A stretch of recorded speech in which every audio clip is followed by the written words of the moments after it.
100 girlfriends that really, really, really, really God love you. Damn it, Mike! Not both of them!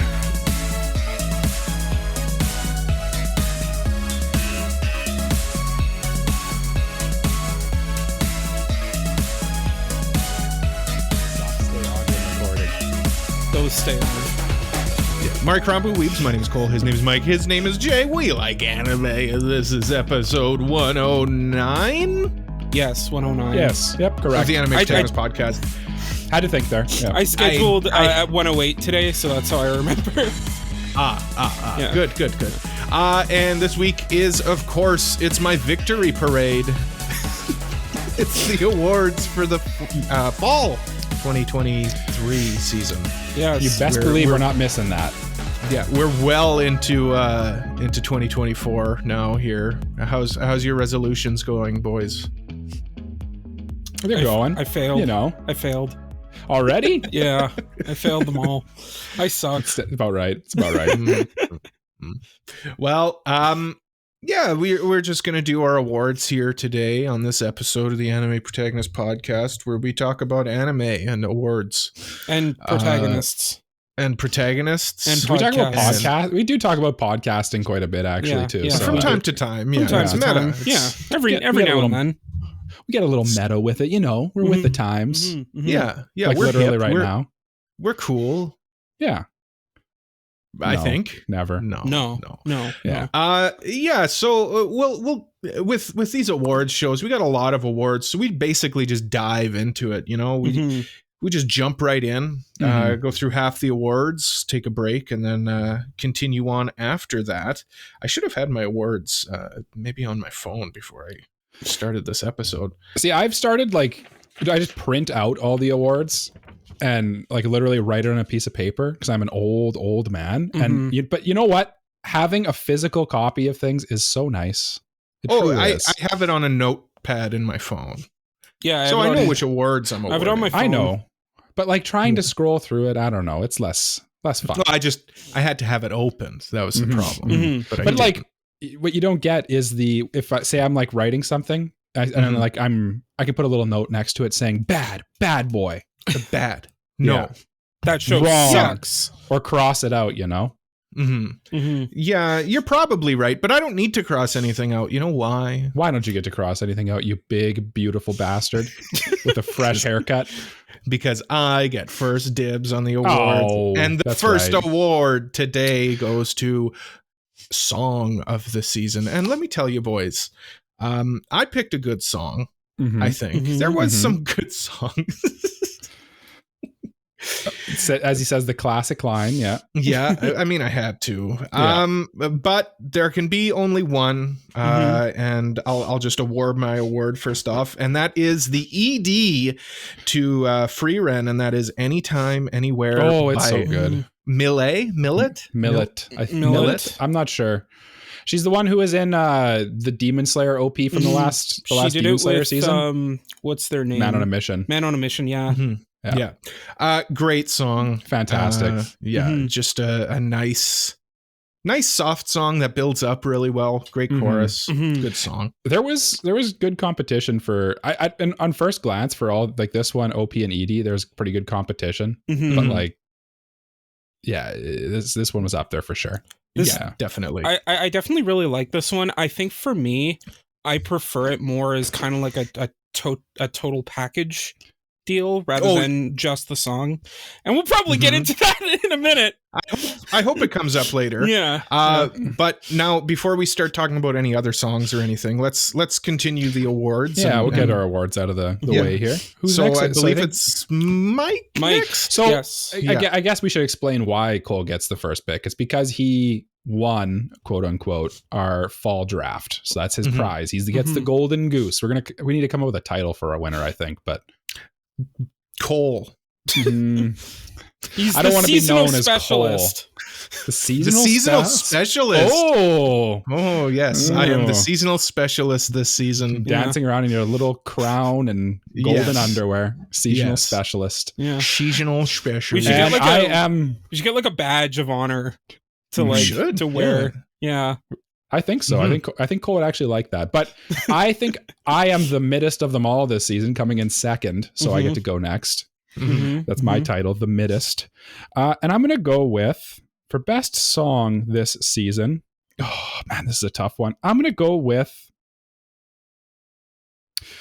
Kura Kura by Otto, the Spy Family OP.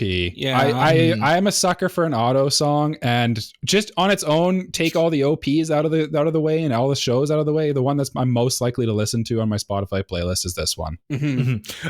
We should also specify, because this is a little bit different than how we would usually do the awards. This is our first time doing this. We're gonna no overlaps. Yes. No overlap. Yes. We forgot to say that too. Yeah. Yeah. So you can't. If I say that, Jay cannot have Kura Kura as his. Yes. Yeah. But I can have his mine. Yeah. Speaking of me, so I want to talk about Kura Kura a little bit more, because I also like the song. It kind of took some time to grow on me, I think. I'm surprised you like the song, actually, because it kind of gave me the similar vibes of Call of the Nights OP a little bit. And I know you didn't like that one, so. But anyway, continue. Sorry. No, I guess it is a little bit weird, but also like I haven't disliked a thing I've heard from Otto, so I mean. No, she always hits. She Otto world supremacy. Her cover of Unravel is like surprisingly like so close to the original. Like it's actually kind of surprising. It's the only cover I've heard that actually holds up. Unravel. It's so good. And go listen to it yourself if you haven't, because like genuinely a lot of her stuff is just A+. Go watch One Piece Film Red, because she's Uta in that. That's true. Oh, yes. That's very true. That's right. But what's your song, Jay? But my song comes from a show that a lot of people aren't really talking about this season, but like this song is the song that gets me to put down my emo hair and just kind of enjoy this depressing emo phase that I always love to go through. And that song is Roar from Ulma Sound Junction. Or by Ulma Sound Junction from Ragnar Crimson, the OP. Oh, that, you know what? That's a good OP and a good song too. That song slaps so hard. It's like probably the one song that I like genuinely find myself like humming to at random points. And like I'll just like start randomly singing it, and I'll be like, yeah, it's a good song. Yeah. I don't know if I know that one. I'll have to go and check that out. It's a High Dive exclusive this season. I don't think you'll like the show, Cole. This is one I think you should watch. Maybe the OP. Just the OP. Yeah. Well, in this case, no. It's listen to the song. That's right. Yeah, that's right. Yeah. Our OPs and EDs come up later. Come up later. Any other songs you guys want to give honorable mentions to? I have two. I do. I also have two. Yeah. Oh, okay. One I want to say is the OP song for Apothecary Diaries. Great tune. Great. Okay, so tune. I had three, now I have two. That's what I wanted to talk about, because that's so good, that song. Yeah, it's a good song. The OP is like visually very pleasing as well, so maybe that'll come up later. Maybe. The other OP song I'd like to talk about is the OP for Ancient Magus Bride. Just another Juna banger. She does all of the OPs for Ancient Magus Bride, and I thought of a third. The songs there are always very like eclectic. And nice. Yeah. Again, I think that the Ancient Magus Bride one is a bit more of like I prefer the whole package over just the song in a vacuum. Yeah. I like the song though. It's very like, I don't know. There's a lot of meat on the bones of that music. Yeah. So, yeah. There's a lot for me to chew on. Maybe that's my for sure nerdy musician side. You know what song also has a lot of meat on the bones to chew on? Tell me. Specials by King Gnu. It's the OP for Jujutsu Kaisen season 2 for the second half. Yeah, and man, does that song go hard. There's so much going on in it. As much as I don't like appreciate Jujutsu Kaisen, the show, that song does really go go hard. You know what? That should be your biggest indictment, is if Jay can even admit that it's a good OP and so a good song, I guess. Yeah. And it's Jujutsu Kaisen. That tells you how good it actually I did is. say I want to try reading the manga again. So I mean, who knows? Maybe my opinion will change in the next couple months.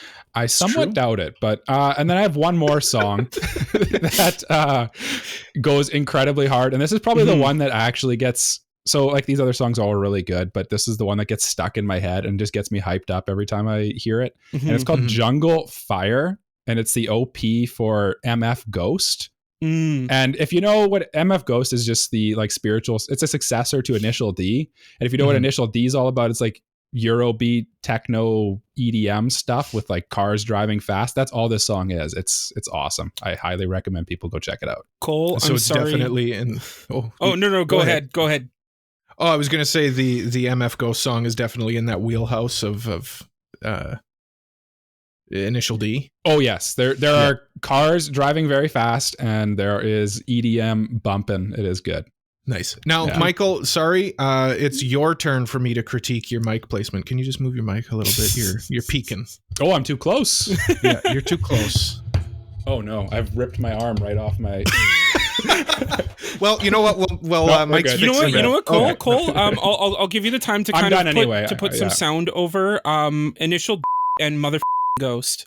Okay, I said it. Now we're good. Now we can move on. There you go. Now, Jay, do you have any honorable mentions you want to make? Yeah, before we move on? I actually thought of a third one while we were talking about honorable mentions. First of all, for no reason whatsoever, I really like both the OP and the ED song for the Kingdoms of Ruin. Nothing about that show is good, but for whatever reason, both of the songs just happen to go hard.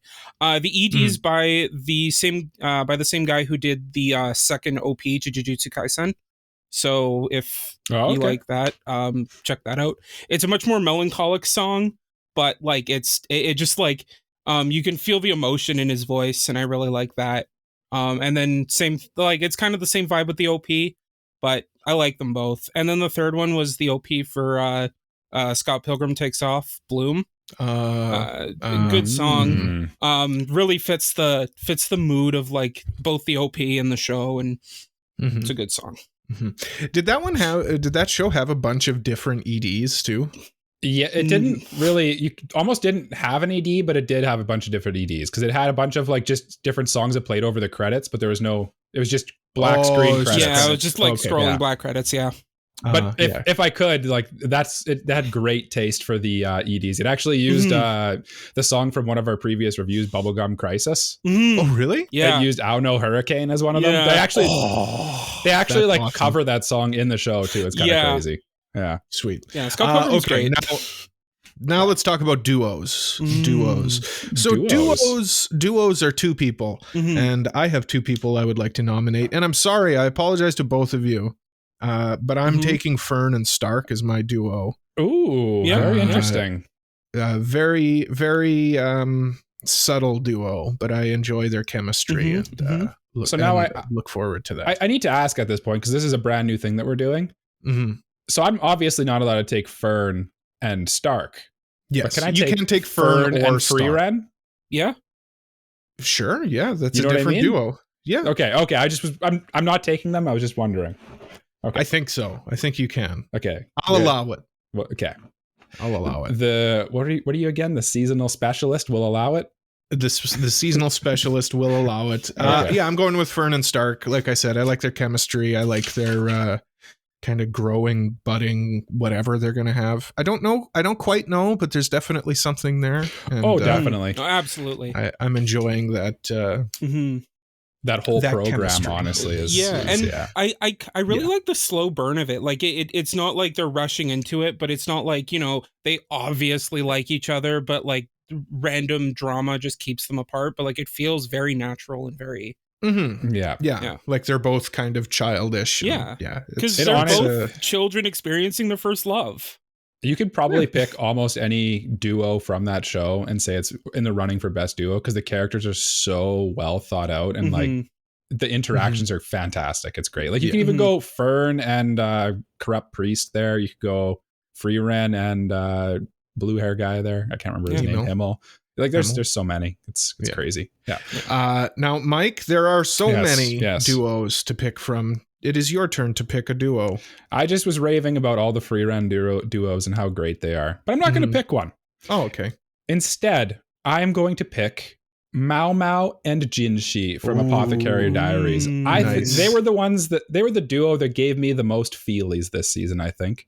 That was my runner-up. Yeah. Every time that Jinshi would do something like to show his affection towards Mao Mao, yeah, and then Mao Mao would just get all creeped out and she'd just go all chibi, and it's fantastic. I love it. Or and like then, when she goes into the town, like into the to her home, and she takes the other guy with her, and he gets all jealous.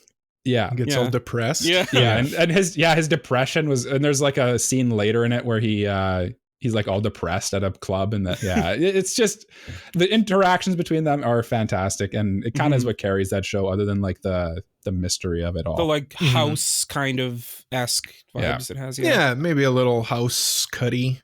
Yeah, a little bit. Maybe. Yeah. I have a definite, very close backup, but I'll let Jay go first.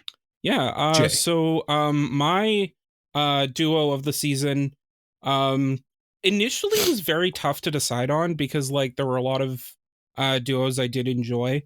But then a show dropped and I was set. It's probably pretty obvious what it is at this point. Not at all. No? Okay. I think I know. Can I guess? Yeah, go ahead. Oh, never mind. I know. Okay. I know No, too. go ahead then. Okay. No, you go first. Yeah, it's Ramona Flowers and Scott Pilgrim from Scott Pilgrim Takes Off. I mean, I was going to say Scott Pilgrim and the other girl, Ramona Flowers. I don't know her name. Knives Chow. Knives. That's the real better relationship in that show. Fun fact, that was supposed to be the ending to the movie, but then they were like, well, no, he fought so hard for her that like we have to let. Oh, that'd be bad. That'd be a bad ending, but yeah. But yeah. No, I mean, like, I really don't want to spoil the movie or the show. Like, you kind of got to go watch it, but just like the things that they do with the relationship in this show, or in the show, like I really responded well to it, especially as a Scott Pilgrim fan. Like, I've read the comics, I've watched the movie. Oh, you're a fan of Scott Pilgrim? No. I will second what Jay's saying, that like I'm not a particularly big fan of the original Scott Pilgrim, but I thought that what it did with the two main leads in this one was a lot better, and it made the relationship feel a lot more organic and real. And I really like what they did there, especially the stuff towards the end. It really showed good. like how much Brian Lee O'Malley has grown as a writer since, because like he wrote the original one in I think he was like in his 20s in college, and now like he's obviously a lot older and a lot more seasoned. So like it definitely shows his maturity. And I mean, as a fan, it just like I was like a kid in a candy store. Yeah. As far to be honest, like my runner-up was really the only other specific duo. Duos were kind of tough this season, actually. Duos were a bit tough this season. There was a few really good ones, and then it was kind of like, yeah, what else is there? You know? Yeah. Mao Mao and Jinshi are good. I'm sure. The one that I have as a definite backup was from a show that you guys, I don't think, have watched, Undead Unluck. Is the two main characters in that are really good, Fuko and Andy. Yeah, they're really good. I guess like the obvious one is Lloyd and Yor from Spy Family, but they aren't really like together that much this season. They're kind of apart. I kind of like looked at that show trying to figure out if there was a good duo in it, but like there's no. They rotate the duos so much throughout the show that it's kind of hard to give it to any of them. Yeah. And yeah, like Lloyd and Yor were like completely apart for like most of the season. So it's but yeah, like Fuko and Andy, one good thing about them is like the whole dynamic between them about how he wants to get her unluck to kill him, and her unluck can't kill him unless she starts to like him. It's kind of just a cool little. Basically, they have to fall in love so that he can die. It's just fun, Anyway, it's a very interesting idea. Do you have a backup or runner up?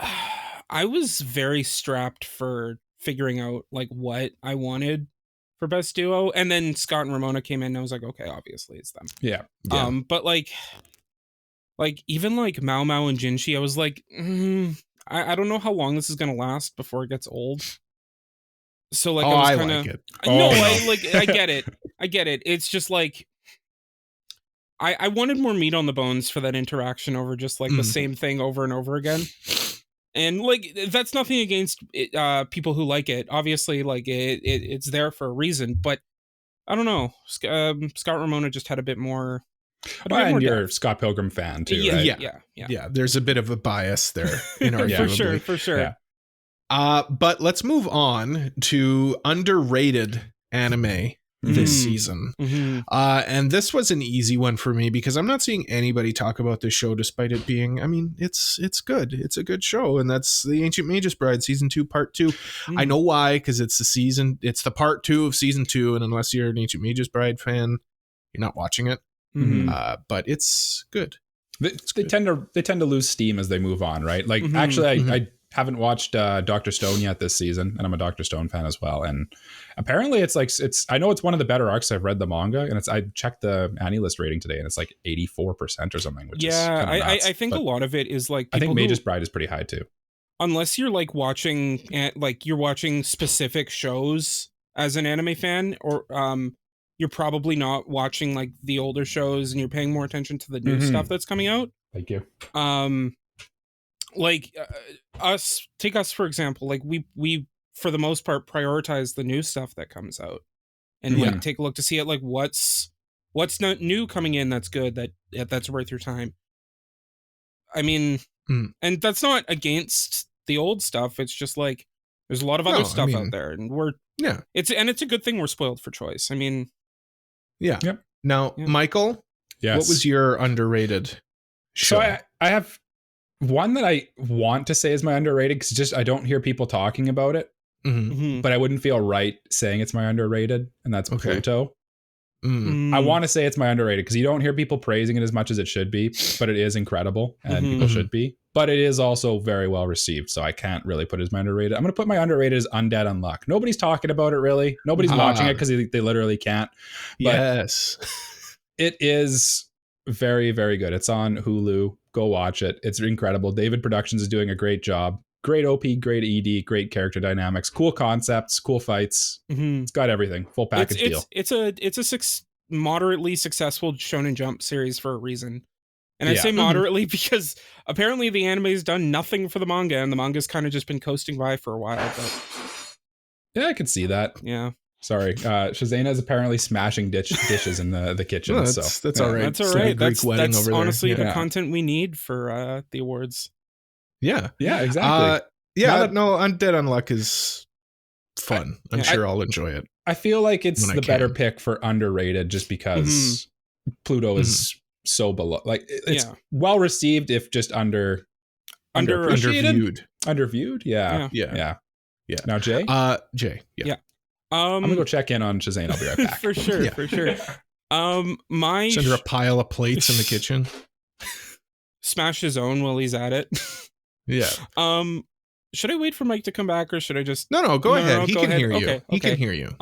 So my underrated show of the season is a show that like I feel like a lot of people aren't watching it because it's on High Dive, but like every time I watch an episode, I'm left impressed by it.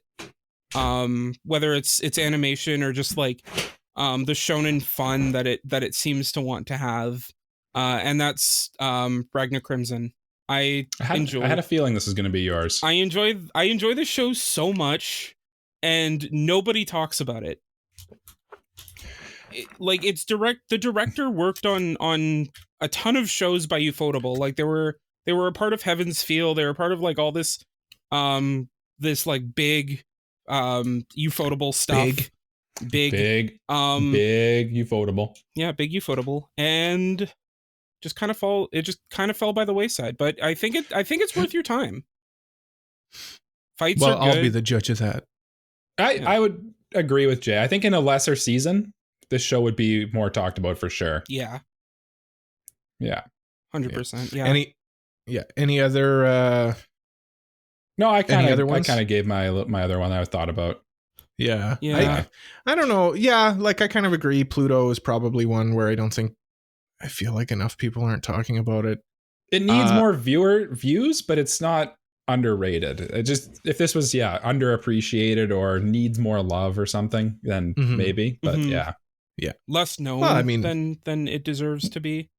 I can't give it the underrated. I'm looking at AniList right now when it's rated 85%. Yeah. 8.5. Yeah. Like that's It's well rated, just maybe underviewed. Yeah. Now let's talk about moment of the season. Now this is a moment that stuck out to you for all the right reasons, or maybe the wrong reasons. It's up to you. Now I have one that kind of, I don't want to say like blew up, but it was very impactful. And I remember seeing it a lot online when it happened.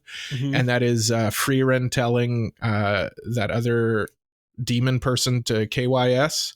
That was good moment in the show. And frieren just flexing, which is that just whole a great moment. Mini arc there was actually just great. Just kind of like the whole backstory leading up to it, and like you hearing a lot about it, and then like just the payoff was great. Everything about it was really good, and it was really well executed. Yeah, the catharsis of just like seeing this like smug villain get their comeuppance by just like underestimating frieren. And like to they underestimate her right until the very end, and frieren's just like, nah, fam, like and you don't like know who I am. How confident frieren was the entire time. Like she's like, you've lived for hundreds of years, and that's significant. I've lived for cool. 1,000 years. Yeah. Check this out. Watch this. Look what I can do. No, great moment. Hold my beer. Excellent moment. Good choice. There's a lot. Again, frieren, very good anime. Lots of great moments. Yeah, it's pretty good. It's pretty good. Yeah. Mike, what was your moment of the season? Okay, my moment of the season consists of 1 hour of content that happened in the middle of this season. Okay. And it was the ending to my favorite anime of all time, Attack on Titan. Yes. Yes. That was my favorite moment. It was my favorite anime coming to an end, and the finale. Yes.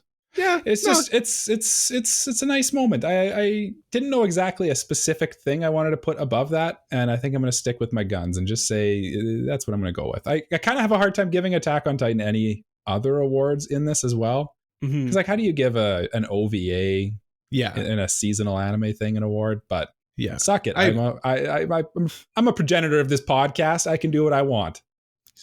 He's not the progenitor of this podcast. Yeah, he's not. He's a member. But I appreciate that pick. Yeah. He's a member.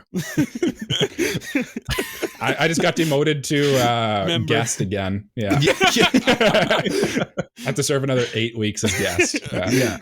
That's your sentence. No, I appreciate that pick. That is valid pick. I think that'll go down as a long time as one of the moments. Now, time. Jay, what was your moment? My moment comes from a show that I think you might recognize because I talked about it like one award ago. And that's from Ragnar Crimson. And that is Ragnar versus Ultimatia. Just like I'm only, I think, 6 episodes deep on that one. I kind of fell off it a little bit. Which That's one is fair. Ultimatia? Have I met them yet? She's the girl with the like short white hair and the angel wings from the OP. Oh, the angel wing one. Yeah, okay. Yeah. Just like the build up to it, and then like the fact that when the fighting finally goes down, there's no talk no jutsu. There's no like cause for like they can shake hands by the end and anything. No. Ragnar means business, and he's going for it. And it was it was great. The fight lasted like 2 episodes, and the whole thing was just like, it made me put down my phone and go, okay, I need to watch this. Yeah, and that show definitely doesn't pull its punches. I kind of appreciate that about it. It's like we're here to kill dragons. You're gonna see us kill some dragons, and we're here to slay goblins. Yeah. Well, there is a guy who slayed a lot of goblins this season, or else. Yeah. Any other moments that stood out? For me, it was another one from frieren, and that was that scene where they're getting carried in that cart by that big bird. Yeah. And then they were talking about how like they're gonna drop us, and then frieren just like goes like oh okay. The animation in that scene and the direction for like it was like 5 seconds, and it was just like, wow, incredible. I agree with that, but I'll bounce off another frieren moment. When who's the dude with the red hair? Stark. Yeah. When Stark fights the dragon, I'd put that as my other moment. When he just the way it plays out, where he's like, "Okay, I'll fight the dragon," and then he's like, "Oh, thanks, frieren, for slaying the dragon for me," and she's like, "Yeah, what do you mean?" Yeah, that is great. It's great. Yeah. I also do want to throw some appreciation towards Mao Mao, and just like when any moment where Mao Mao gets like angry Mao Mao, it's good. Yeah, it's good. Or Mao Mao when she when she finds the poison in the when she actually finds poison in the food, that was a good moment too. Yeah. Jay, are you not going to do your Eminence and Shadow moment here? Which one? Let's see. The one that comes to mind, and this might be a bit of a recency thing, is not Eminence and Shadow, but from 100 Girlfriends. Is the second ED to 100 Girlfriends. So I feel like I haven't got there yet. Yeah, I don't really want to spoil it, but like it's basically he meets one of his other soulmates. And the whole ED, because like her gimmick is she's a very rich character. So the song for the ED is called the song is called "I Bought the ED so you could do whatever you want." So basically, awesome. The whole ED is about her professing her love to Rentaro. That's it. I will say I really appreciate the meta humor and the fact that show's willing to just not only willing but like happy to just go balls to the wall crazy. Yeah, it's fun. Yeah, the most recent girlfriend is that's an interesting turn of events. Have you seen it? No, I just know I read a bit of the manga. I'm on episode I think 10 or something, so yeah. Okay. Yeah. Well, no, I won't spoil anything. Yeah. But, it's an interesting No, they're all you'll know it when you see it. Yeah. It's a pretty wild show from start to finish. Yeah, you'll know what we're talking about when you get to it. Yeah. Now, here's one that I am anxiously anticipating doing, because there is some good OSTs this season. Oh boy. But I can only pick one. And as much as it pains me to vote against what is my OST of all time in The Ancient Magus Bride, it didn't scratch the itch as much for me this season as frieren did. Oh, yeah, frieren was incredible. Frieren's OST really is like just fantastic. It's sweeping. It's gorgeous. It's great. I must admit, I feel like Madhouse is creeping into. It's just like Mappa's been #1 spot for a while, but Madhouse has really given me a good case for it not being. And Madhouse becoming my number one. Mappa was an offshoot of Madhouse. Like, oh, well, that makes a lot of sense. The guy who started Mappa left Madhouse because he was sick of all the harsh work environment stuff. Yeah. And then started Mappa. And then it started happening at Mappa, so he left Mappa and started another place. I think it's called M2. Who did Pluto. Yeah, you either die a hero or live long enough to become the villain. To see yourself become the villain, yeah. Now, Mike, what is your OST of the season? Okay, Cole, you went with the chalkiest of chalk answers, and there's nothing wrong with that. You know what? Vanilla is a great flavor of ice cream. It is. You know, chocolate's a great flavor of ice cream too. You know what else is a really good flavor of ice cream? What's that? Rocky Road, or something even crazier. Let's go. Let's go crazy. Let's get some like blueberry. Let's get wacky. Cheesecake ice cream. Let's get wacky. MF Ghost OST was banging, man. That's my OST of the season. That's that's good. There was so many wild, like literally, it was like a Fast and the Furious movie. Like you're just watching these races. There's really only one race that happens in the whole 12 episodes.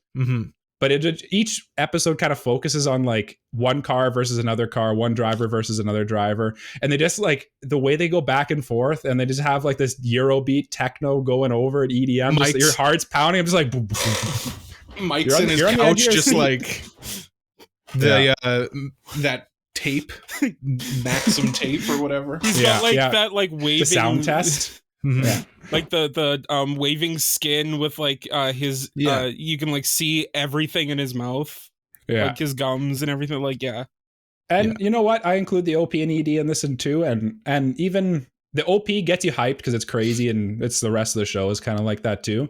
And I appreciate that they don't reuse a lot of the songs too. They're willing to like. It's sometimes anime kind of takes the easy route out and will just use like either generic sounds or reuse the same one theme or whatever. This one they're just like, let's just find motif, Michael. Yes. Yeah. But this one they're just willing to just be like, let's just buy the rights to 12 techno EDM songs. I'm old, I call it techno. Okay.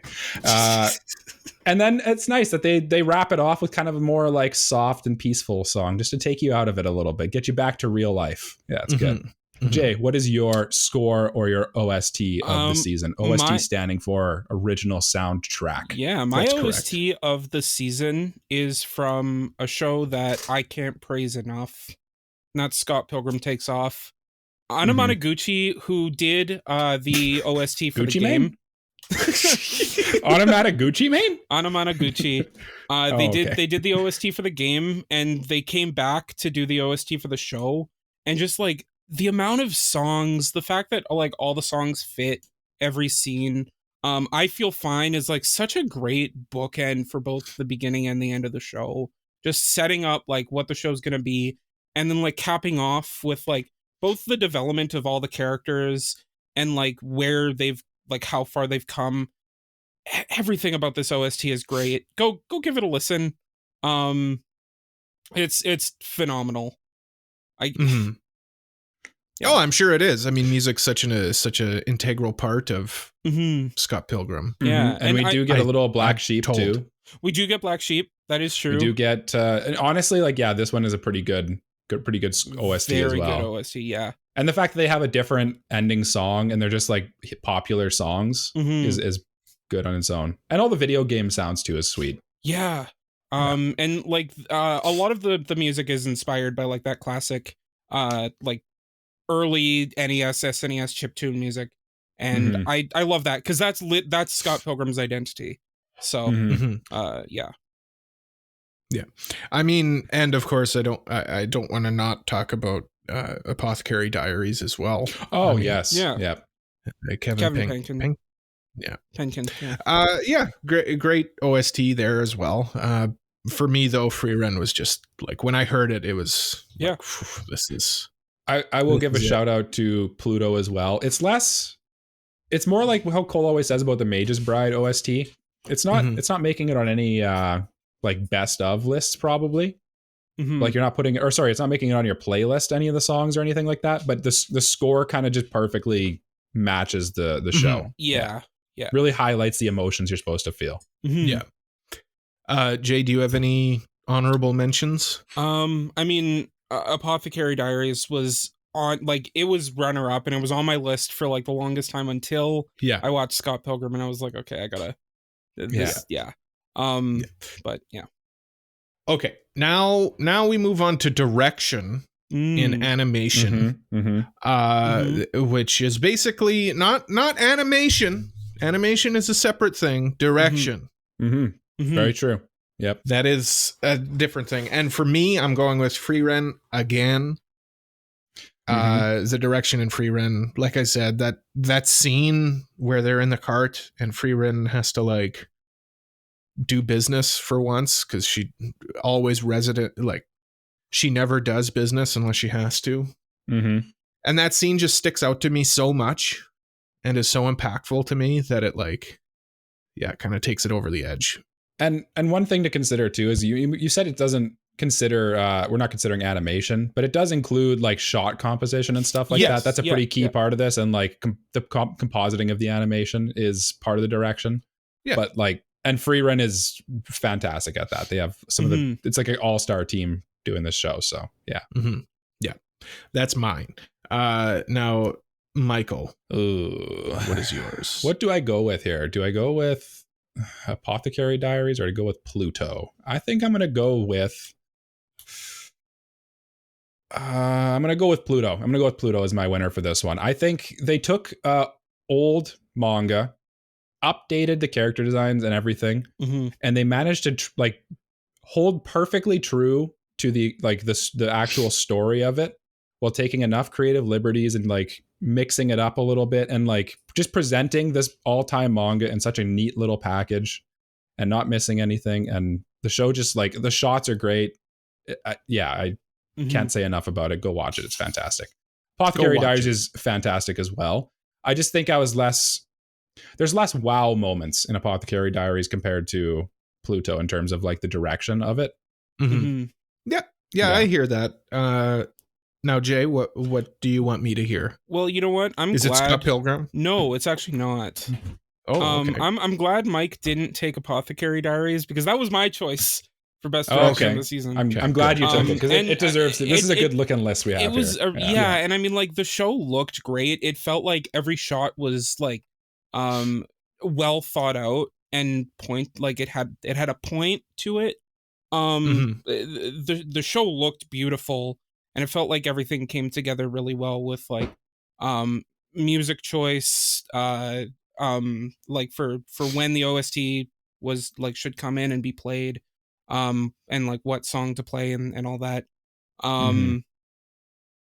to like I guess everything about it, just like the direction of it. It was kind of the king of like the close-ups. I feel like this season.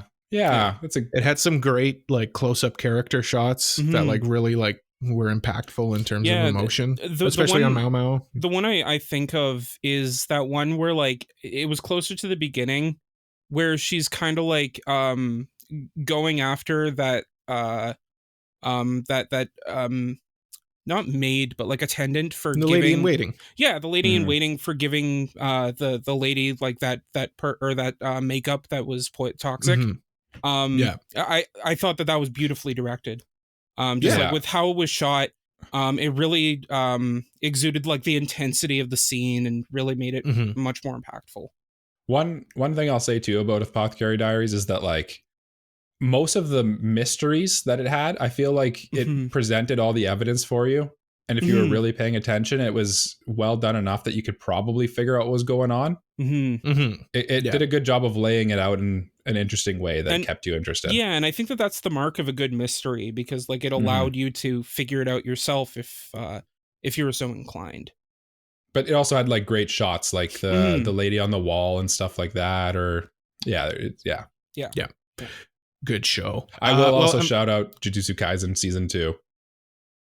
Great direction in that show too. There's a controversial moment that I think was actually done quite well, where one of the characters is going through anguish and then the OP plays, and people are like, "Why are they playing this upbeat song?" But it actually makes sense when you that's called juxtaposition, ladies and gentlemen. And the lyrics are about Sukuna taunting him too, so it's like it's supposed to be Sukuna taunting him in his head. But anyway, yes. Direction. Well, yeah, no, frieren or not frieren. Apothecary Diaries was my runner-up as well. I feel like this was a shallow category for this season. There was quite a few good shows this season, but I feel like for direction, there wasn't that many that really would fit the bill for this. I'm pretty pleased with these three, though. I think these three are probably the answer. Yeah.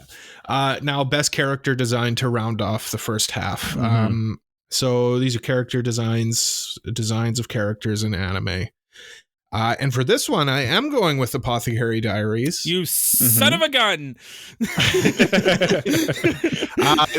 I love the characters in Apothecary Diaries, just how colorful everyone is. And even Mao Mao has like kind of two forms of Mao Mao. And I love how they adapted like the look from the light novel to animation or to the anime. I prefer the anime's look, for the record. I just feel like,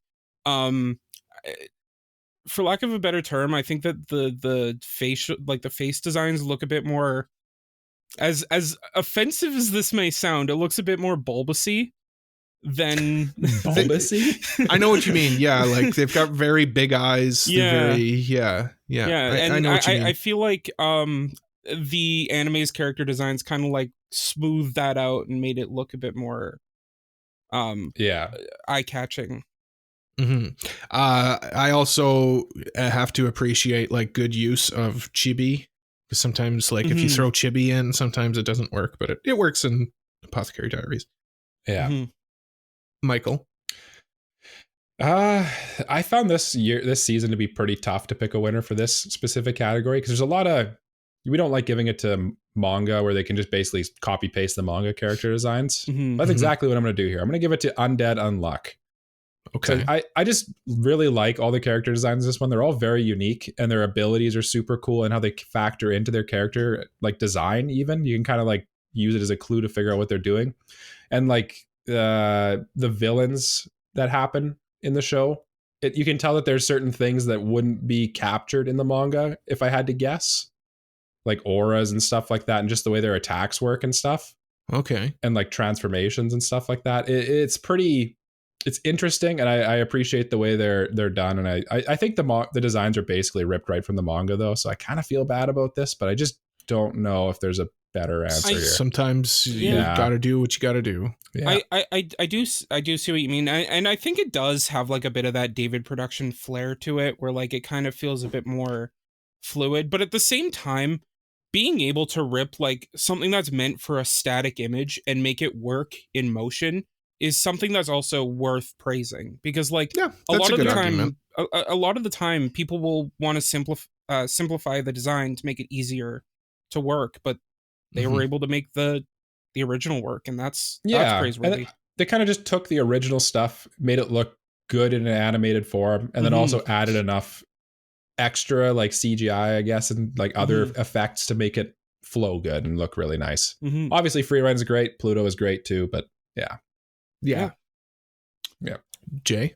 So I stole Jay's pick was going to be Apothecary Diaries, but I guess I can't pick that one, Cole.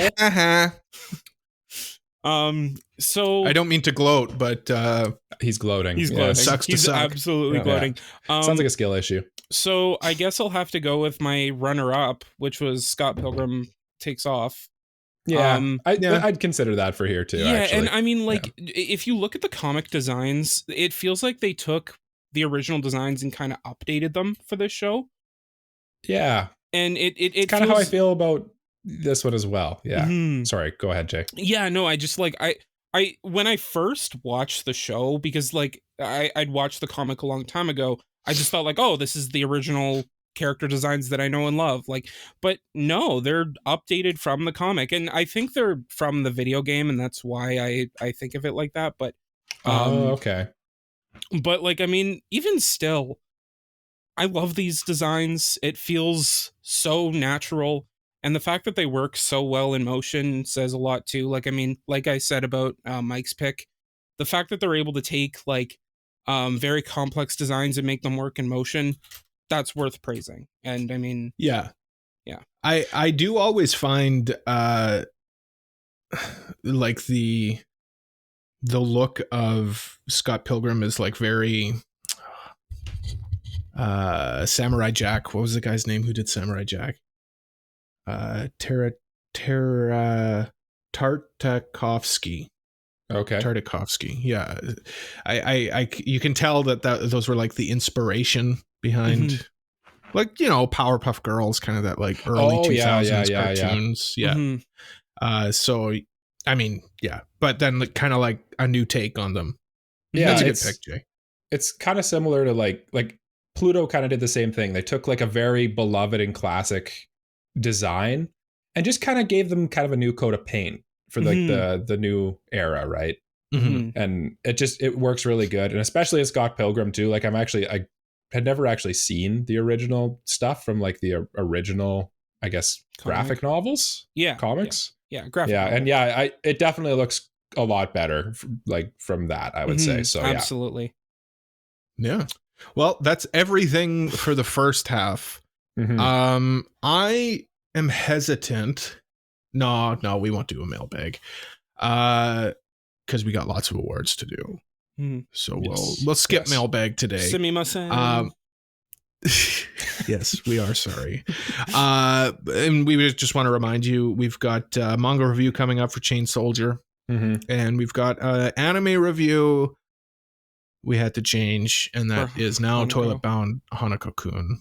Yes. So that's coming up. Sumimasen. Yes. I'm sorry for picking something nobody can watch. Sumimasen desu. Well, Instead, we will now watch, we Toilet can Bound watch Hanako-kun. Yeah. We can watch Toilet Bound Hanako-kun.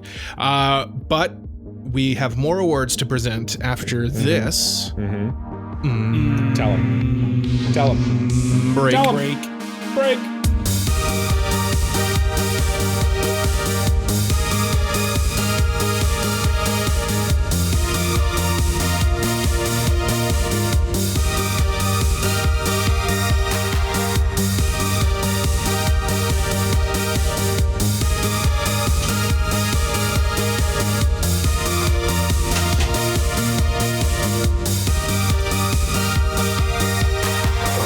And welcome back to the Anime Protagonist Podcast. My name's Mike, he's Jay, he's Cole. This time we are talking about our seasonal awards picks for the fall 2023 season. You know that, you listened to the first half. And this is the second half. Yeah, my co-hosts have joined us here, and they're finally ready to talk some second half stuff with me. Yeah, I mean, I think that there was some awards that need to be presented here, and frankly, your guys' tardiness in returning from break was a little upsetting. But I never left for break.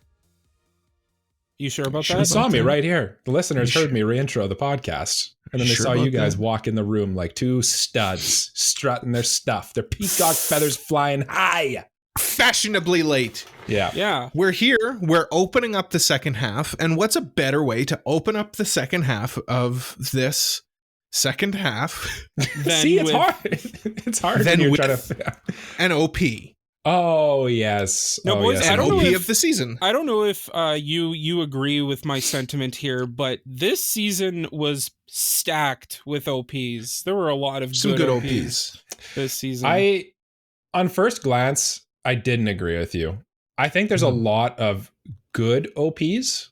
I don't think there was really a lot of standout OPs that really hit a home run in this category. I don't think there's any. I think there's a lot that are solid, like solid hits, but I don't think that there's like a this is all timer. You know what I mean? Oh, well, I mean, all-timers, that's difficult. Yeah. But I'll tell you what was a good OP.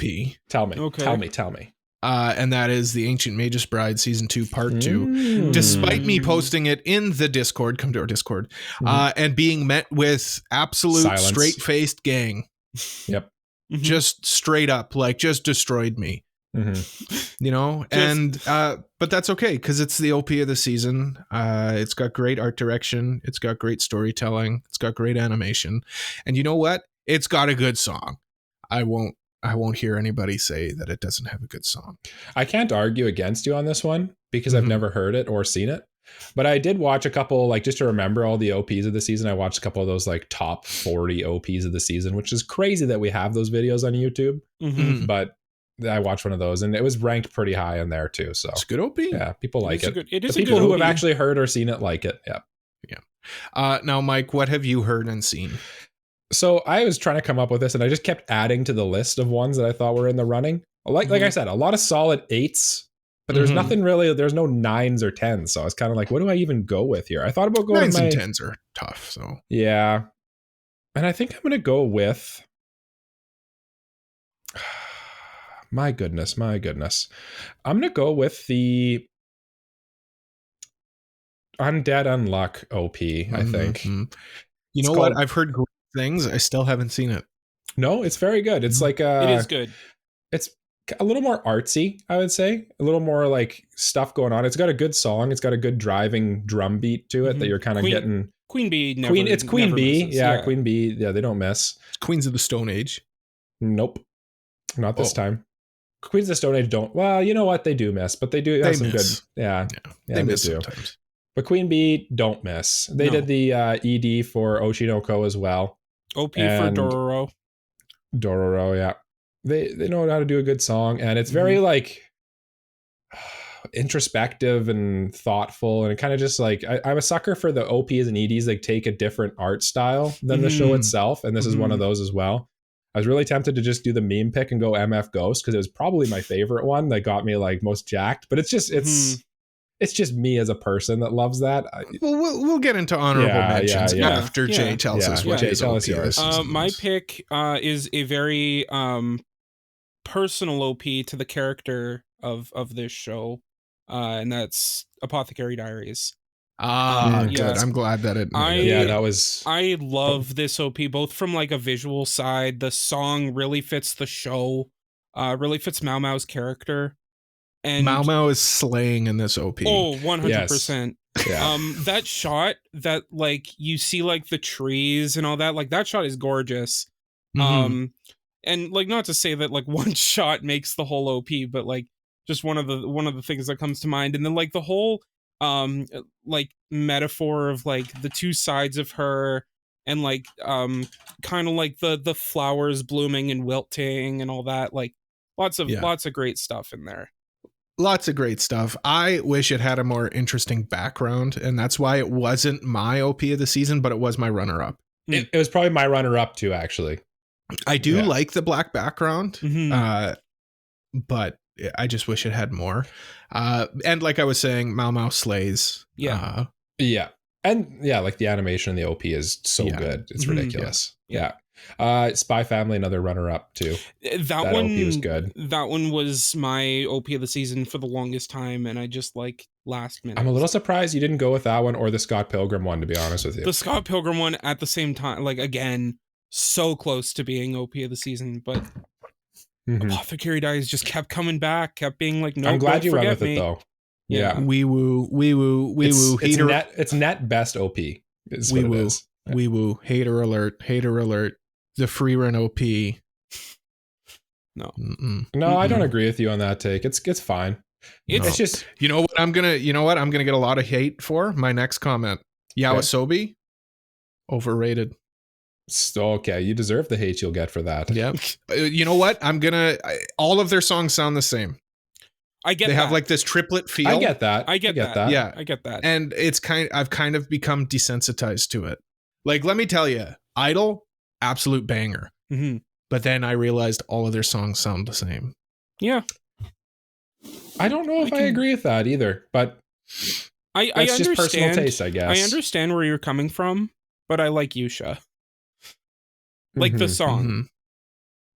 Yeah, and like I'm just trying to think, like Running Through the Night and Idol are just such different songs. Like this song kind of sounds like an amalgamation of all of them. I get what you're saying, but yeah, and they all have this the is same, not this is not their best song. Like they all have the same like triplet, like all over the place. They all have the same like melodies in them, and I'm just kind of over it. No, yeah, it's an opinion you can have. Yeah, it's valid. It's inarguable. It is arguable. I'm arguing against it. Honestly, though, there was quite a few good OPs. Shangri-La Frontier too, good OP on that one. That was another one that I was like this close, but I was like, I know. Even Goblin Slayer season 2, the OP was actually pretty good this season. Not bad, yeah. Yeah, that one was good. Ragnar Crimson's I really like. I was gonna say your Ragnar Crimson one, yeah. I like the song, and like I guess I should have mentioned this during the first half, but like I like the song for the Eminence and Shadow OP, but like the OP itself just didn't have enough meat. Yeah, I feel like that was my whole take on this season of Eminence and Shadow too. It was kind of just it just didn't have the meat for me for some reason. I don't know. Yeah, the jokes, the joke didn't carry through. Yeah, the spirit just wasn't in it for this season somehow. I don't know. And even with the OP is the same people from the first season, right? It's TXT or whatever. It's OXT, not OXT, not Tomorrow X Together. No, that's Solo Leveling. It's K-pop group. Anyway, all right. Okay. Any more? Yeah. Okay. ED time. ED. No, erectile Cole, dysfunction. Get me angry with your pick. I was gonna say, how did you guys find picking this season? Because easy. I found it hard. Yeah, there's like one. Honestly, there's one. This is ED of the season. Like, arguably one of the best EDs. Okay. Period. Despite its OP being maybe not so great. I know where you're going with this now. Its ED was terrific. Frieren's ED is stealing mine from me. Yeah, you're stealing mine from me. I'm stealing all of ours. We all picked it. It's the artistic. It's definitely the best ED of the season. Yeah. The artistic nature of it, like everything's made out of flowers, and the song, and just the way it hits. Oh, it's so good. Yeah. Like I look forward to it. I look forward to the end of every episode of Frieren so that I can get to ED. Yep. And it's just, it's such a nice, I feel like I think the reason you didn't like the OP for Frieren is because in your mind, it doesn't match the vibe of Frieren. It doesn't. It Which really doesn't. I think I've come around to disagree with that a little bit, but I think the mixture of the two captures the vibe of Frieren, because Frieren's a little silly and goofy at times, a little off the wall, a little melancholic. Yep. And then this ED captures more of the melancholy side of it, I would say. Yeah. And I think I like that aspect more of Frieren. Story wise, I like goofy Frieren like as a character, but I think the story fits more. I think like the most recent episode is we don't identify with the goofy silly Frieren. I get the goofy side of it, because like if it was all melancholy all the time, it would get a little bit too heavy. So like the comedy kind of like lifts that up. Yeah. But at the same time, I think that like an OP that kind of highlights the uplifting parts that like don't reflect the melancholic side. I'm not too keen on that. I don't know. And like melancholy isn't necessarily sad. No. That's why I think the ED really like it's got a hopeful vibe to it, but it's also, I don't know, like it just fits it more. It captures, it captures the vibe. Yeah. Now, Mike, what captures the vibe of your heart? Of my heart for the EDs this season. Because I think I stole both of your ED. For sure, Frieren was my first, but I knew I wasn't getting to me because I knew Cole was going to take it. Yeah.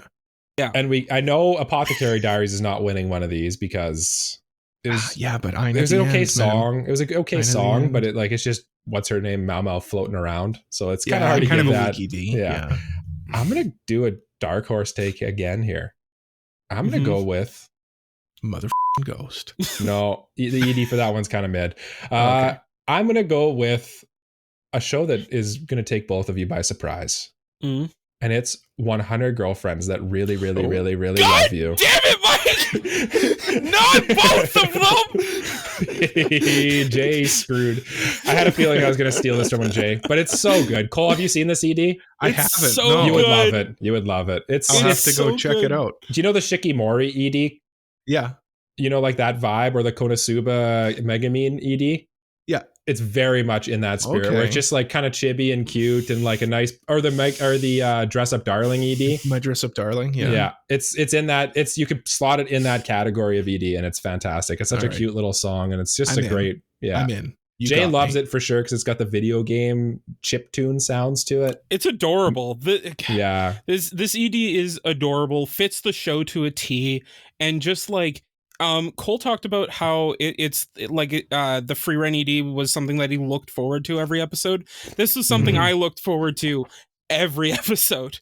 And now Jay is fuming. I am livid. That's okay. We're gonna be separated by a very far distance from you right away, so we'll be safe. Yeah. I'm so mad. I'm leaving tomorrow. I'm leaving the province. Yeah. I love how province compared to state just sounds so much more like, I'm leaving the province. I'm leaving the province. It sounds more like bourgeois. Like yeah. It just sounds. You're sipping tea with your pinky out. I might leave the province tomorrow. I think I'm going to leave the province in a fortnight. Do say, old chap. I think I'm going to leave the province. How long is a fortnight? 2 weeks. 2 weeks, isn't it? Oh, yeah. You guys were both on it so quick. I thought I had you. No, I had you. No.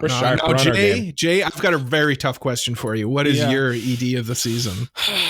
What is my ED of the season? I kind of don't really have that much to choose from, so let me scramble real quick. Okay, so buy me some time, because Do you want me to cover with my runner-up? Go ahead with your runners-up. And I have a feeling, Jay, this might morph into your ED of the season, because my runner-up was definitely Spy Family's ED. Because it was very like cute and well animated, and I just love it's similar to the first ED. I think it was either the first or second ED, where it's just kind of a cute, like in a different art style capture of the daily life of the forgers, and I just really like that. It's very wholesome and nice. Now I will say, I'm not like the artisticness of my runner-up isn't very high.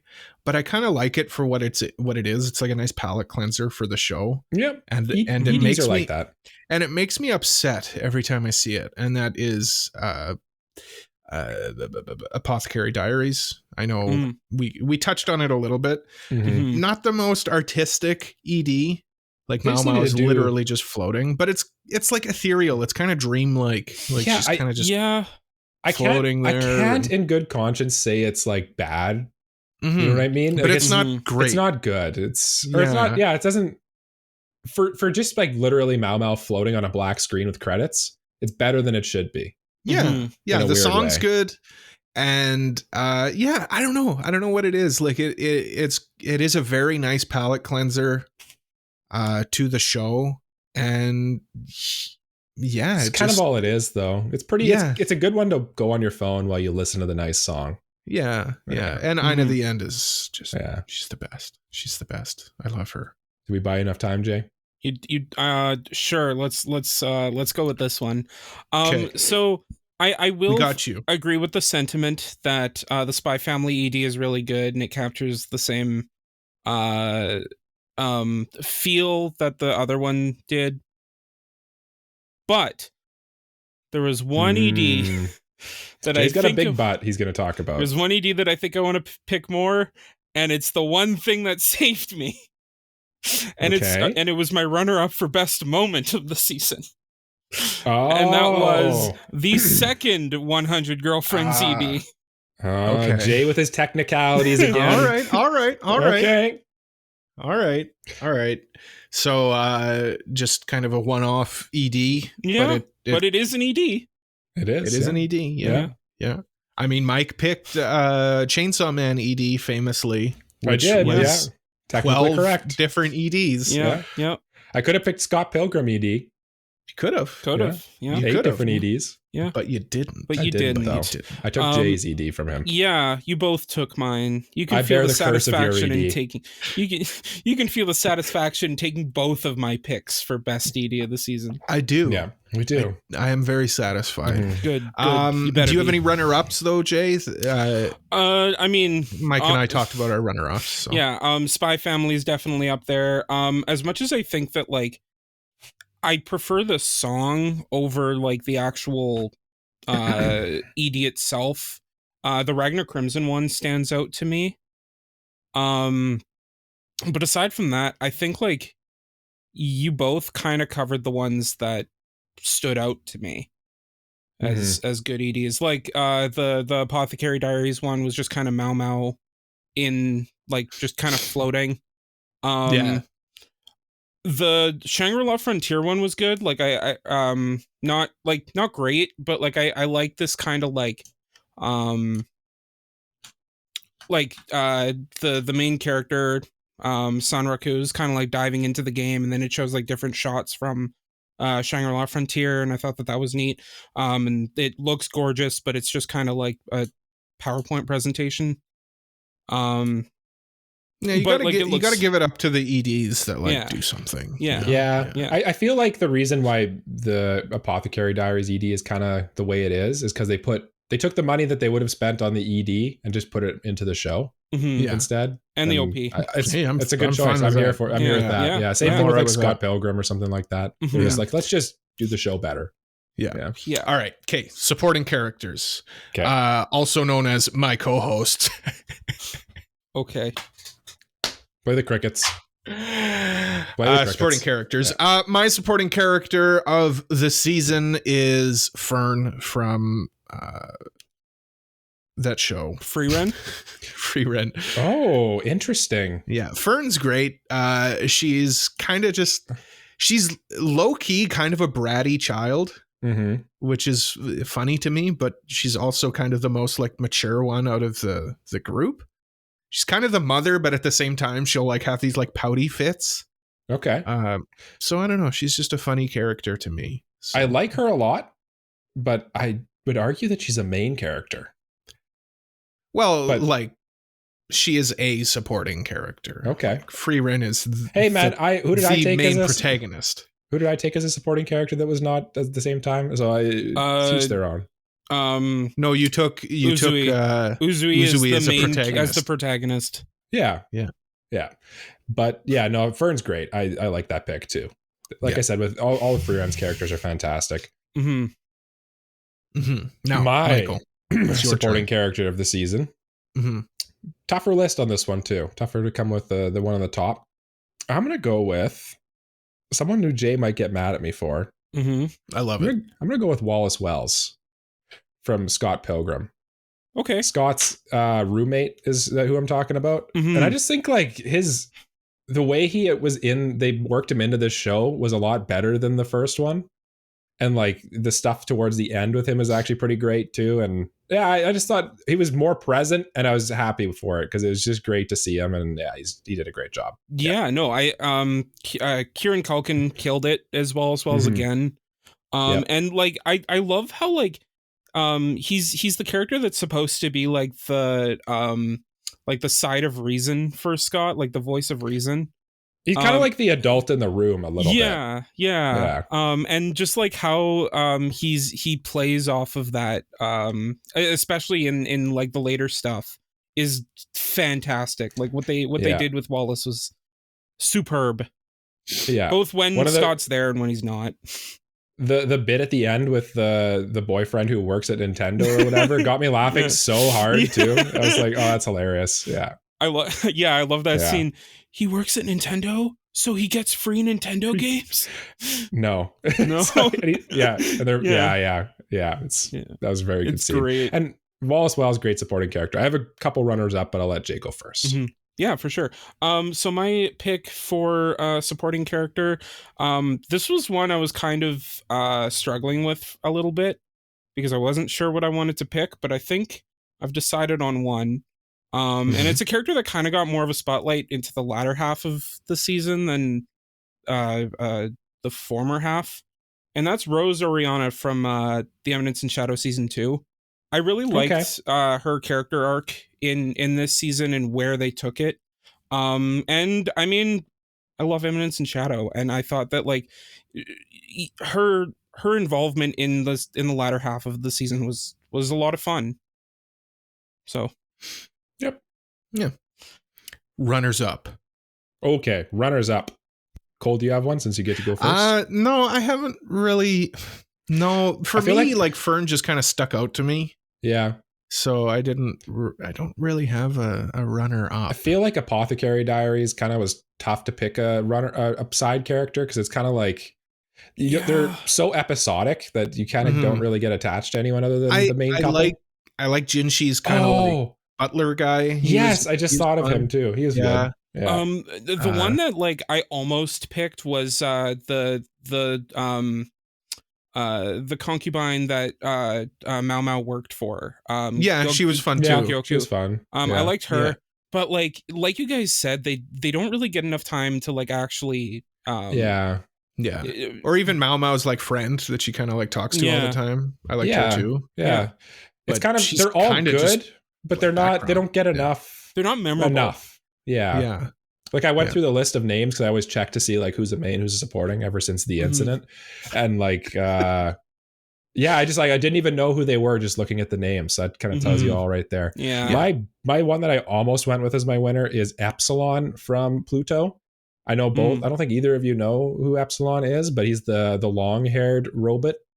And he famously ran away from the war and refused to fight is his whole thing. And just like his whole arc and his whole story and just everything that's about him. I can't really say much about what happens why he's such a good boy. Pluto what's his name? Astro, the actual Adam. Yeah, Adam's great too as a supporting. He's borderline a main, but yeah. Epsilon was very good as well. Jay? For supporting character. For runners up. Yes. I'm kind of in the same boat as Cole where like there weren't really that kind of stood out to me. Like I guess sorry, go ahead. Oh, I was just gonna say I could see like a Heiter or a Himmel making it in here as well. Yeah. From frieren. Yeah.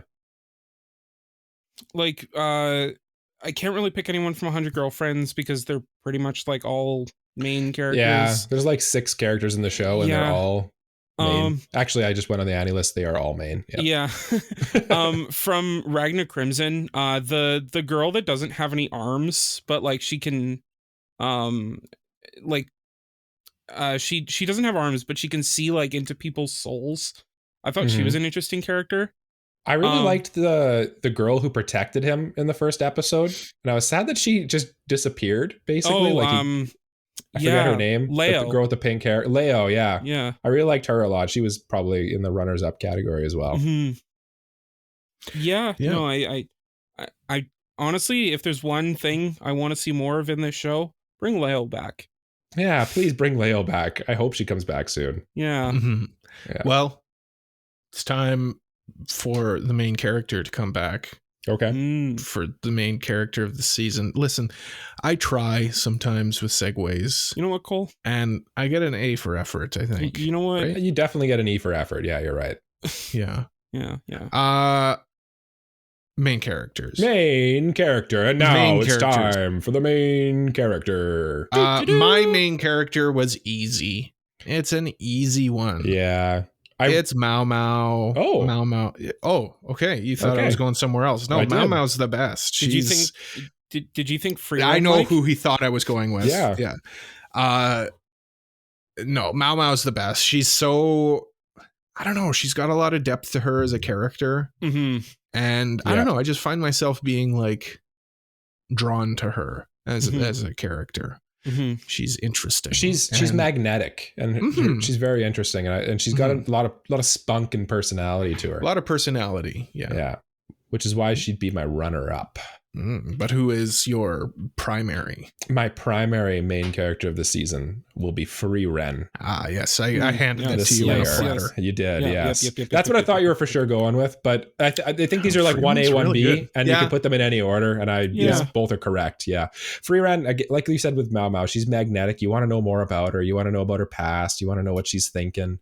She's like, I like how they made her into this like very powerful and super wise character almost, but they weren't afraid to humanize her by showing her her goofy side, or silly little, like how she gets stuck in treasure boxes all the time, or like mimics. How she's terrible at waking up early in the morning. They humanized her, and like, because realistically, like, even the smartest people in the world are still doing those. They're still walking into a room and forgetting why they went in that room. You know, like I do that all the time. Yeah. Exactly. That's exactly what I'm talking about. Yeah. And I thought she was so charming, for lack of a better word, that she's a great main character. And this whole show with her character development is fantastic too. For sure. And I really like that she's a character in an actions ish series that, like, not really action, but like it has action in it. It's about defeating the Demon Lord. And the development that she gets is more of like learning to care about other people. Yeah, basically. And herself, kind of. Yeah, and herself, and learning about like the difference in time, because she doesn't really have a sense of time. Yeah. And I like, speaking of like the action things with her, is she's got that maternal aspect to her where she allows her party members to kind of take care of themselves because she knows that they're capable. Which is she's very good. She's great. Frieren's a good show. Frieren's a good show. Yeah. Now, Jay, what else? Who else is a good main character? So I'm gonna go with the meme pick for the best main character of the season, and I'm gonna go with my boy John Smith. Just the most mysterious character. Who? I don't know. He's John Smith. He's the most mysterious character. In Eminence and Shadow. Sorry, that went right over my head, Jay. I was playing along. I knew. No, Do you actually? Are you watching the second season of Eminence and Shadow? I know who John Smith is. Oh, okay. Yeah, John Smith. Yeah. He fights with wires, which I think is really cool. But like. He fights with wires, which I think is really cool. He literally fights with wires. He's also really bad at path. Anyway, sorry, go ahead, Jay. And he's me for real. No, I'm joking. But like, I don't know. He's just like, I thought that whole arc with him was so funny. Just like how nobody knew who he was. So to clarify to the listeners, we're talking about Shadow from Eminence and Shadow, Sid Cogano. Unless you specifically just mean his alter ego. Yeah. For like 3 episodes or whatever. I said I was going meme pick, and I kind of want to say just that version of him, because like they actually changed the OP when he was John Smith to he's kind of like being John incognito, Smith. right? Yeah. Did it really? I didn't notice that. Yeah, they did. That's funny. They also changed his Seiyu when he was John Smith. Really? Yeah. Like he's, I didn't know completely different. He's a completely different person. character. He's a different person. But like I liked that. I liked what he was doing, and that like he thought he was like involved in this. Like he came up with this super meticulous plan, and he just kind of BS the whole thing. That's what the show's about. It's funny. That's the show, and I mean, I love Eminence and Shadow Man. John Smith's great, and dumb, but also great. I can't relate. No, I'm not dumb. Any like, I mean, my backup pick was frieren again. Oh yeah. She's great. Great pick, Mike. I mean, Thank basically you. the entire party in frieren is great. Like Fern, Stark. Yeah, except for Fern, because she's a supporting character. Yes, obviously. Totally, yes, Totally. I have a couple runners up for sure. I really liked Sun Raku, or whatever his name is, from Shangri-La Frontier. I thought he was really fun as well. I like the way that show captured him as like he felt like a real gamer. Yeah, if that makes sense. And I just thought the way he handles himself in game, and the way seeing him like, I guess, explore the elements of the game that are really good. Just felt like very like how I'm like when for example, I just recently played Final Fantasy VII Remake, and just like I'm like, oh cool, this is cool how they like updated this from the old game, and it's not crappy anymore. And it's like, it's just very interesting as well. And like I love he meets up with this one person. They start talking about like how they like what their builds are like. And like I love that like they put thought into that, because like that's what gamers do. They like build their characters, and that's what they do. And he like runs into people that he knew from other games, but they're like different characters now. It's fun. It's a good show. Go check out Shangri-La Frontier if you haven't. I do need to watch that one. It's surprisingly good.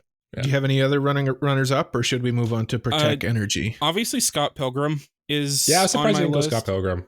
I wanted to, but at the same time, like I want to give Eminence and Shadow some love, because I do love that show. Yeah, and you hate Scott Pilgrim. Yeah, exactly. Obviously. It's a natural conclusion to draw from that, I wanted to shout out Your Forger too. She had a good season as well. I don't think I can give her, she kind of like we've said a couple times, she didn't have enough screen time to really give her this one, but she had a good season for sure.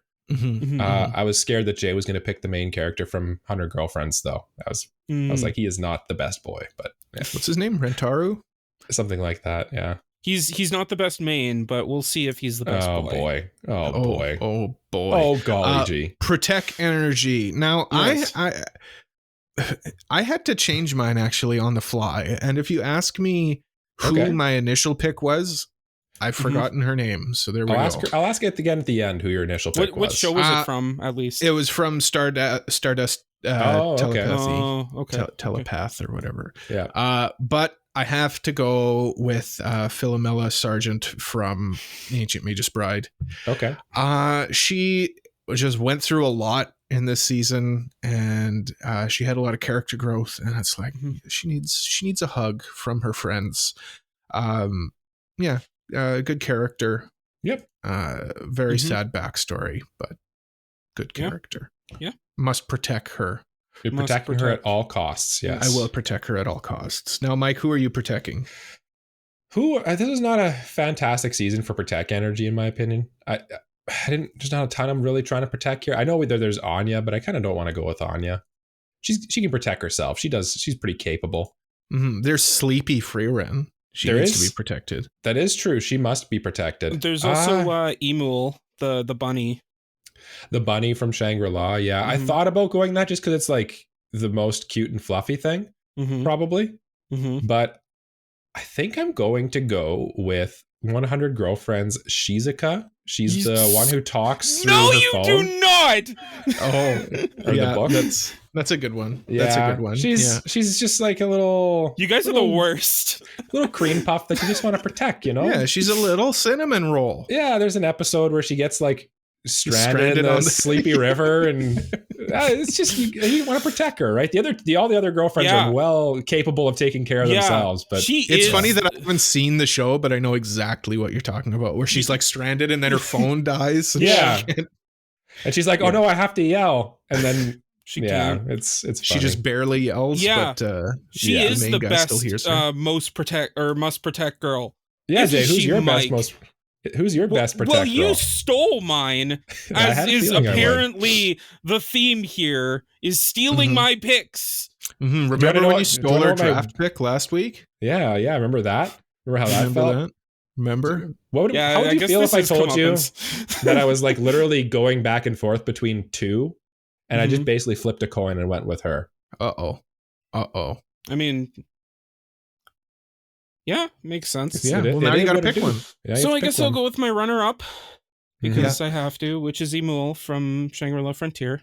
Okay, it's a good pick too. Yeah. I don't know who that is, but sure. She's a little bunny. Yeah, I like. She's like basically like an in-game pet. Basically, is the way to think of her. Yeah. And the last episode I watched too, they revealed that if she dies, she's just gone forever too. So there is definitely a must protect energy there. Definitely a must protect, and like she's adorable. It's like my dire wolf in D&D that one time. Remember? That's right. When our friend Nugdeep slayed it in their sleep for no reason. Mm-hmm. For no reason. Good friend. Yeah. Sorry, Jay. I can't tell if that's more to say. Yeah. That's just how my brain works. My runner-up was Umika Konohoshi from Stardust Telepath. She is just a shy girl who has trouble talking to people. So she's just your classic cinnamon roll. Yeah, this category definitely favors cinnamon rolls for sure. Yeah, it's just Philomela had more of just more to her. There was more. You get a dime a dozen cinnamon rolls. I wanted to go with the more where they had more icing. Interesting. Protecc. Yeah. Runners up. I had a runners up that by runner up I mean like as 1A 1B here. I also wanted to say Fuka from Undead Unluck. She's the unlucky girl. Yeah. She's good. She is definitely in need of protecting, and she deserves it, and she's very sweet and wholesome too. It's great. All the scenes where, because like how her ability works is there's two things that amplify her ability. It's how much skin she touches and how intimate the contact is, right? So obviously you get like very funny little embarrassing moments with that, and you can imagine how it goes, but it's and then basically Andy's whole role is to protect her, which is she's going to be protected, it's good. Yeah. Jay, are you caught up on that manga? On Undead Unluck? Not yet, no. Yeah. No? Okay. No. Are you? Cool. No, I just know what happens later on. Oh. Because I'm a slut for punishment and spoilers. I'm a greasy little boy, and sometimes, like, despite the fact that I'm not caught up, I'll just read the recent chapter that comes out and be like, oh, that's what's going on. Yeah. You guys are crazy. I don't know how you could do that. Anyway, we're crazy. Jay, do you have a runner up or? Well, I had to choose my runner up because my initial pick was Shizuka, but Mike took her. So the new format already hurts. It's already good though. I like it. Yeah. Well, I mean, it gives people more to vote on at the end of the year too. Yeah. Right. Seasonal picks are definitely gonna be more thought out going forward, I think. Yeah. This will be more strategic.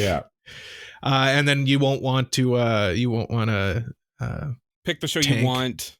Well, you won't want to tank in the draft now too, Jay. Yeah. Well, and definitely like when you're thinking about your pick, I'm definitely gonna be like, this one might bomb, Yeah. Yeah. Okay. So next we move along to best boy. Best boy is a boy. Is a good boy. Yeah. He's a good boy. He's a good boy, and I have two good boys. But in the end, I'm hoping one of you guys takes my backup because he's also a good boy. But I'm going with.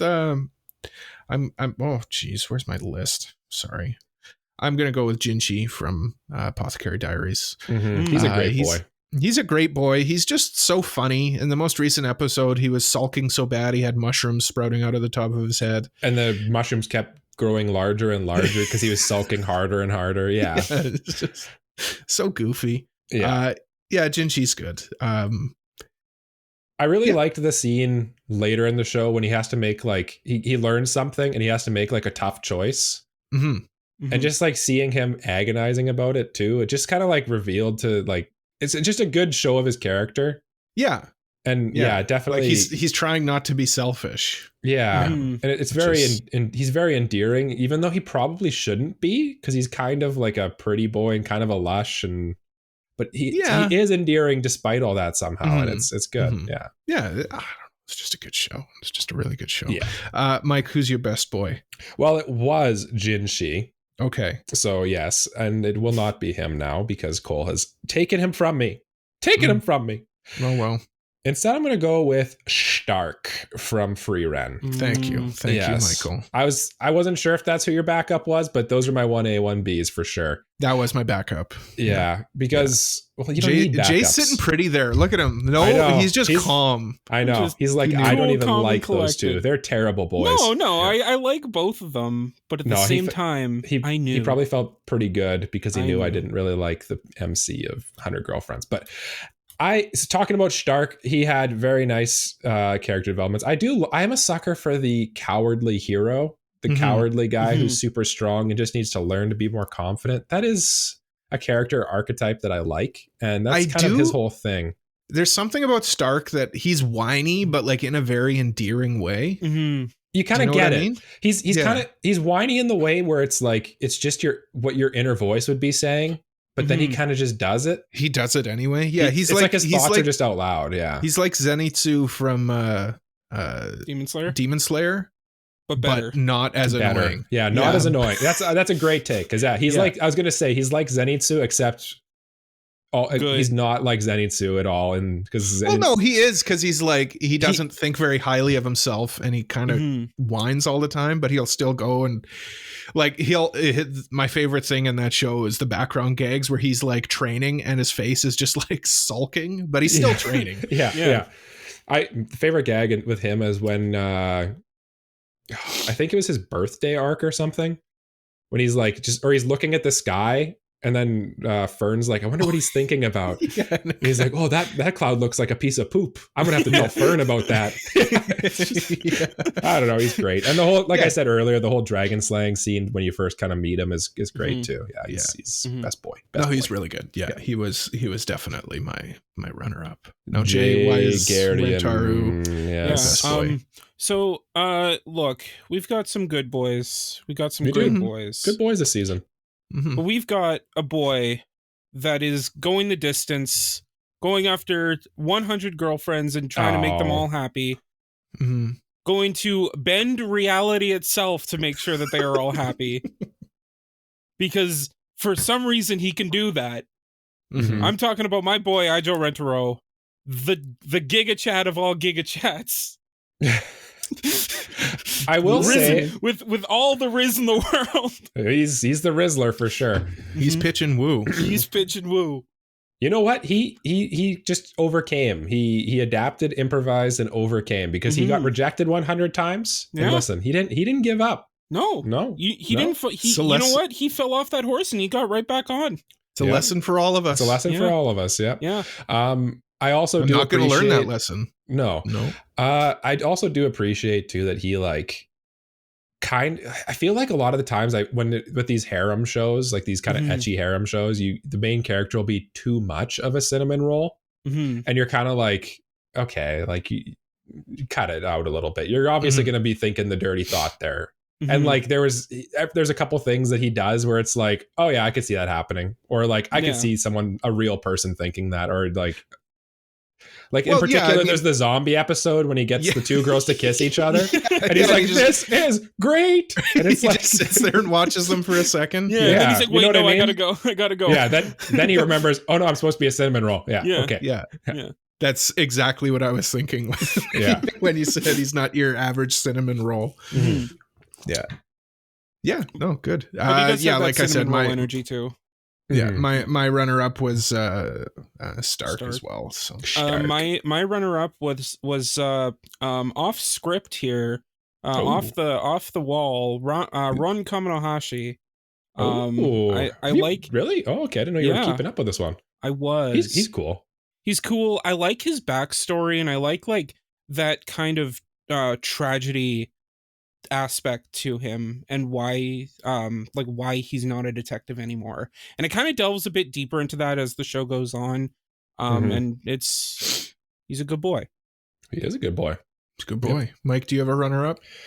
Obviously Wallace Wells, but he already won my supporting character, so I didn't want to give him two things, you know. Yeah. And Andy from whatchamacallit? Undead Unluck. Yeah. Great character. But a little, maybe not best boys, maybe. Just the title didn't really fit him quite well. Picturing his face with the best boy title underneath, because that's how I picture this in my head when I'm deciding the awards. Like an employee of the month award. Yeah. It kind of just doesn't fit, right? So yeah, those are my two runners up, I'd say. Well, moving on to best girl. Now this one is contentious. I did a lot of. No, I'm just kidding. It's Mau Mau. Mau Mau's best girl. It's not even close. Mau Mau is the best. She's the best. She's the best girl. I mean, we've already kind of discussed why she's the best already too. Like, I mean, the chibi scenes are great. Chibi scenes are great. Yeah. She's got cat ears sometimes. She's great. She's great. Now you said there's no contention at all for this. And I disagree. Because Frieren's pretty great as well. Frieren is great, but Mau Mau is just a better girl. Frieren is... Well, no, it's your turn. Go ahead. Well, no, spit, King. Let's hear. Okay. No, Frieren for me, like, Frieren's a great character, but she's not the best girl. Like, I wouldn't even say she's best girl in Frieren. No, that's Fern. I would say Fern is a better girl than Frieren is. Yeah. I think you guys approach this category as more of like a potential love interest for yourself more than I do. And I think that might be part of this. But well, I wouldn't even say that, because like I do like Frieren even as like a character type. I don't know. It's one of those things, you know. It's very nuanced. I think there's a nuance. We're justifying it with big words like nuance. Big words, nuance and stuff. But no, I thought about going with Fern. I thought about going with Frieren. I thought about going with your Forger too. But like, I just feel like Frieren just. I mean, hey, I'm not. The more I think about it now, I might go with Fern. Actually, you guys kind of talked me into it. Like Frieren's great. I love. She's Frieren. a little. You're right. She is a little. For lack of a better, I don't know the word I'm trying to say here, but androgynous a little bit. Maybe. A little bit, yeah. Yeah, like I'm doing the mental picture of the best girl, Frieren's face, best girl. Yeah, Fern's face. Yeah. I think Fern fits it a little better, actually. Yeah, you kind of good job. You've talked me out of it. I'm gonna go with Fern for the record, changing it to Fern. Changing it to Fern. You actually stole my real best girl though, which is. Mau Mau.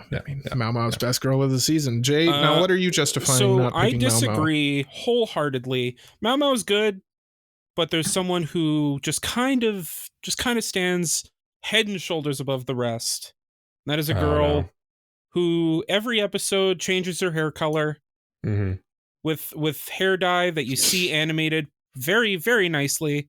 And that is my girl, Ramona Flowers. Boo. Why boo? I don't know. I feel like being a hater. Yeah. No, Cole, you're just being a hater. Good. Yeah. No, just like the added depth that they gave to her in the new show. They gave her new hair every episode. The depth was that's her thing. That's her thing. But like they added so much to her character. They let her kind of like get closure with various things that didn't happen in the original. It's super hard to talk about this show without spoiling what happens, so but I do. Hard. I really like how they managed to take the emphasis off of Scott Pilgrim and move it onto Ramona in like a flawless way. Like honestly, in this anime, Ramona's the main character. Scott Pilgrim's like the second main character. Yeah, so she is the main character. The show's still about Scott, if that makes sense. Yeah. But like Scott's not. Anyway, yes. So hold on. I know. Yeah. Yeah. But yeah, they put the spotlight on Ramona, and like the stuff they did with her, great, amazing, flowers all around. Watch it. Yes, I really do have to watch it. It's quite good. I don't know if it's anime of the year or season category, but we'll get there. We'll get there. We'll get there. What we will get to is studio of the season. Unless you guys have any girls you wanted to throw some love, adoration to. Cole, We what kind of about talked about Delta? frieren. Freeren's good. Yeah, Delta's good. Yeah, Delta's great. It was a good Delta season too. It was a good Delta Shadow. season. Yeah. Mhm. I mean, Fuka from Thingamajig that Mike likes. Yes, Fuka was very good as well. I would throw her a bone. I would also throw out Priestess from Goblin Slayer. She had a good season as well. Mm-hmm. Yeah, some good moments there. I mean, Chisei Hattori is always Got to throw out Chisei. The girl lead from MF Ghost was okay too, but she was kind of a little too just like instantly obsessed with the main character, and it was kind of shallow. So Yeah, I've heard that. Yeah, I've heard that. Yeah. All of the girls from 100 Girlfriends are good. I think that they all have good chemistry with Ijo as well, which is impressive. I mean, I gotta throw a bone to Saki as well, because I mean, you got it. Let's not forget Girlfriend season 2 is out. Do you actually have to throw her the bone now? Yeah, I do. Okay. I like Saki. She's fun. Let's go studio. Oh, Yeah. and also Mia from Tier Moon Empire is really good. Of course, how could we forget studio? I gotta. How could we forget? Yep. Anyway, studio. Best studio. Now I'm gonna steal Mike's best studio and go with Madhouse as the studio of the season. Thank you for that. Yep. Yeah. I knew you would. I mean, yeah, Frieren is so good. Frieren is so good. OLM was honorable mention for me for OLM as well, but yeah, Madhouse is top tier. Really good this season. Yep. Mike, what about you? I would have went with Madhouse. Oh, really? Because I'm learning that I love Madhouse a lot. But I think my real answer here, and I probably there's a good chance I would have went with them without without you taking them before me. But there's a good chance I would have went with my runner up here, I guess. Okay. Instead is what I was trying to say. I'm going to go with a controversial Studio Mappa as my studio of the season. Because Cole has a bitter taste in his mouth. They put out the Attack on Titan finale. They also put out probably some peak shonen anime of Jujutsu Kaisen season 2. Yeah. They did 2 shows this season, and they were both in my maybe top tier of anime period. So it's pretty hard not to give it to them in this category. Yeah, I mean, you kind of had me at Attack on Titan. Like, they had a very good season. Yeah. And I also noticed earlier that I didn't actually give them any awards. So technically they weren't in the running for studio of the season. So I felt like I really should, but have you not given them?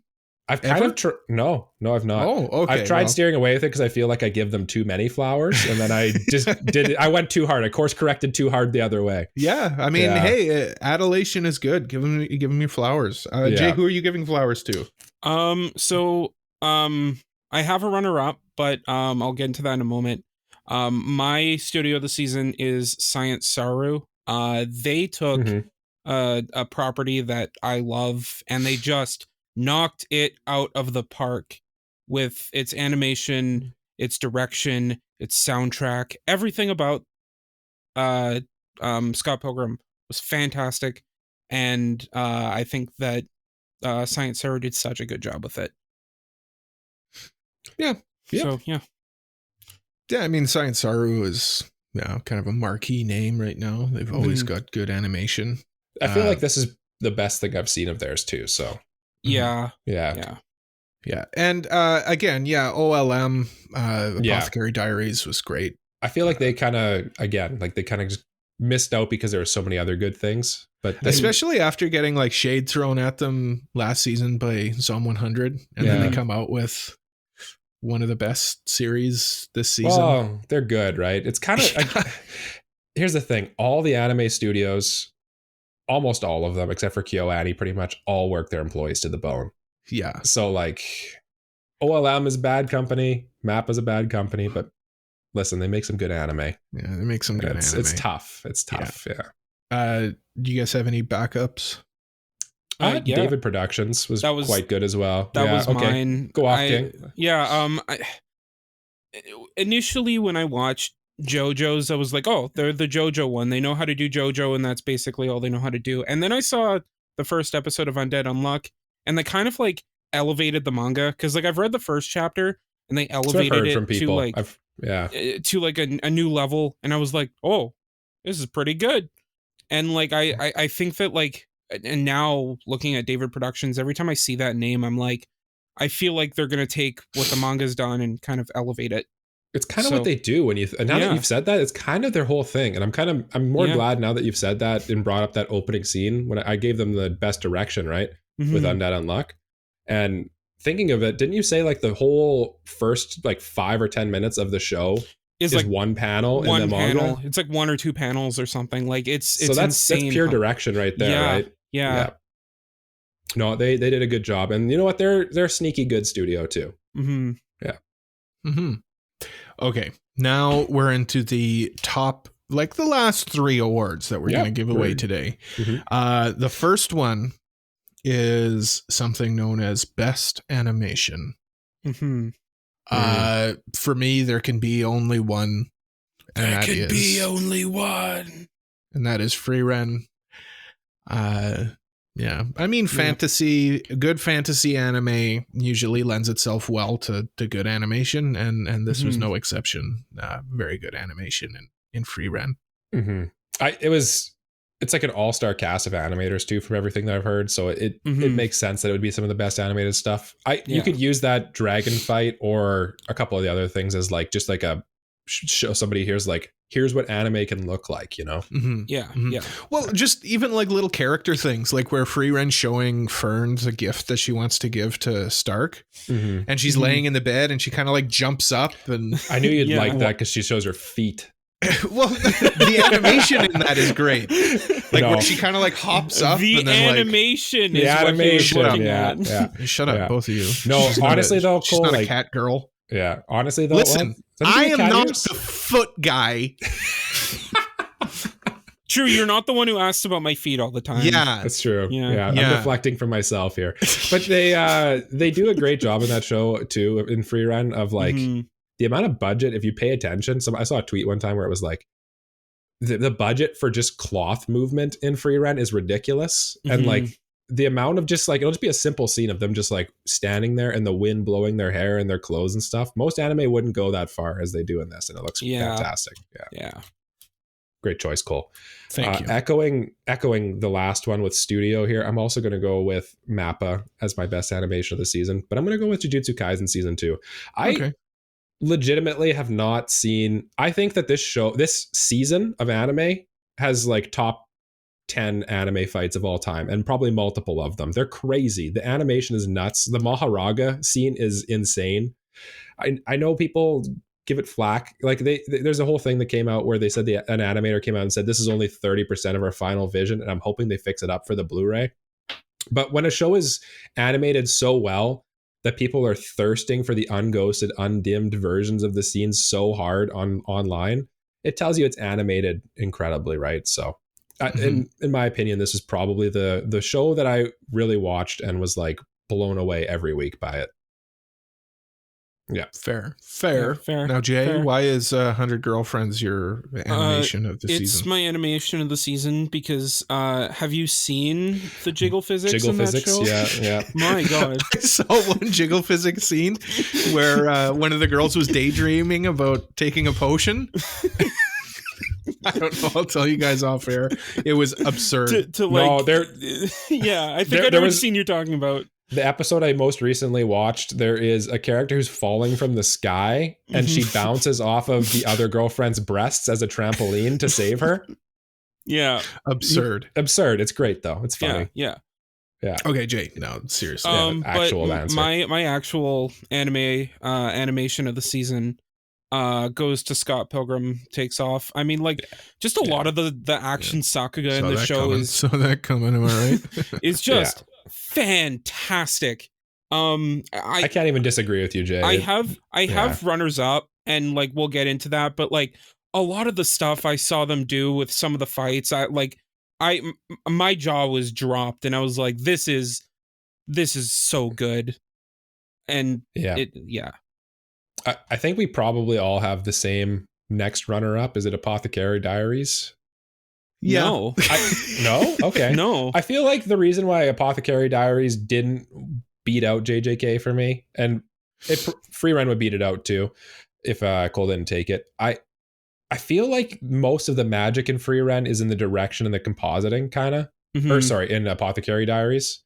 Yeah. It's in more in the shot composition and like the actual like framework of it. Yeah, where exactly. It's not the so animation. Much, the animation in it isn't. I mean, it's good. It's good. It's not good. It's not yeah. amazing or anything. I kind of agree. But you're not seeing it any like Sakaga cuts on TikTok is what I would say. Yeah. Except for the OP.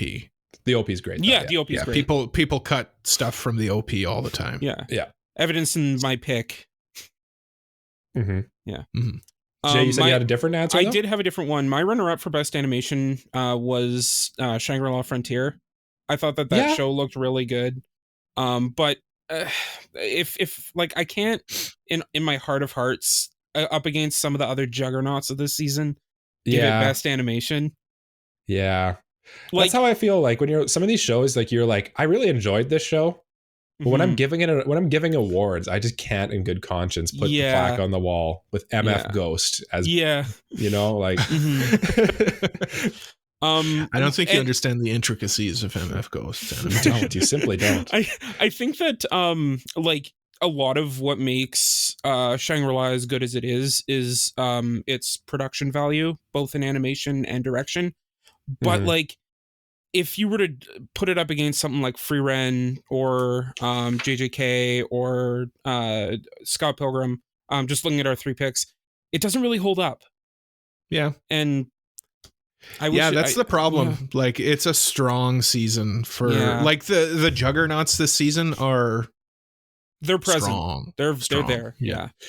Okay, best new anime of the season. Ooh, we're in the final minutes. Final two. Mm-hmm. So first up, new anime of the season. I will go first. It's obvious what I'm picking, or is it? It's frieren. Frieren. Okay.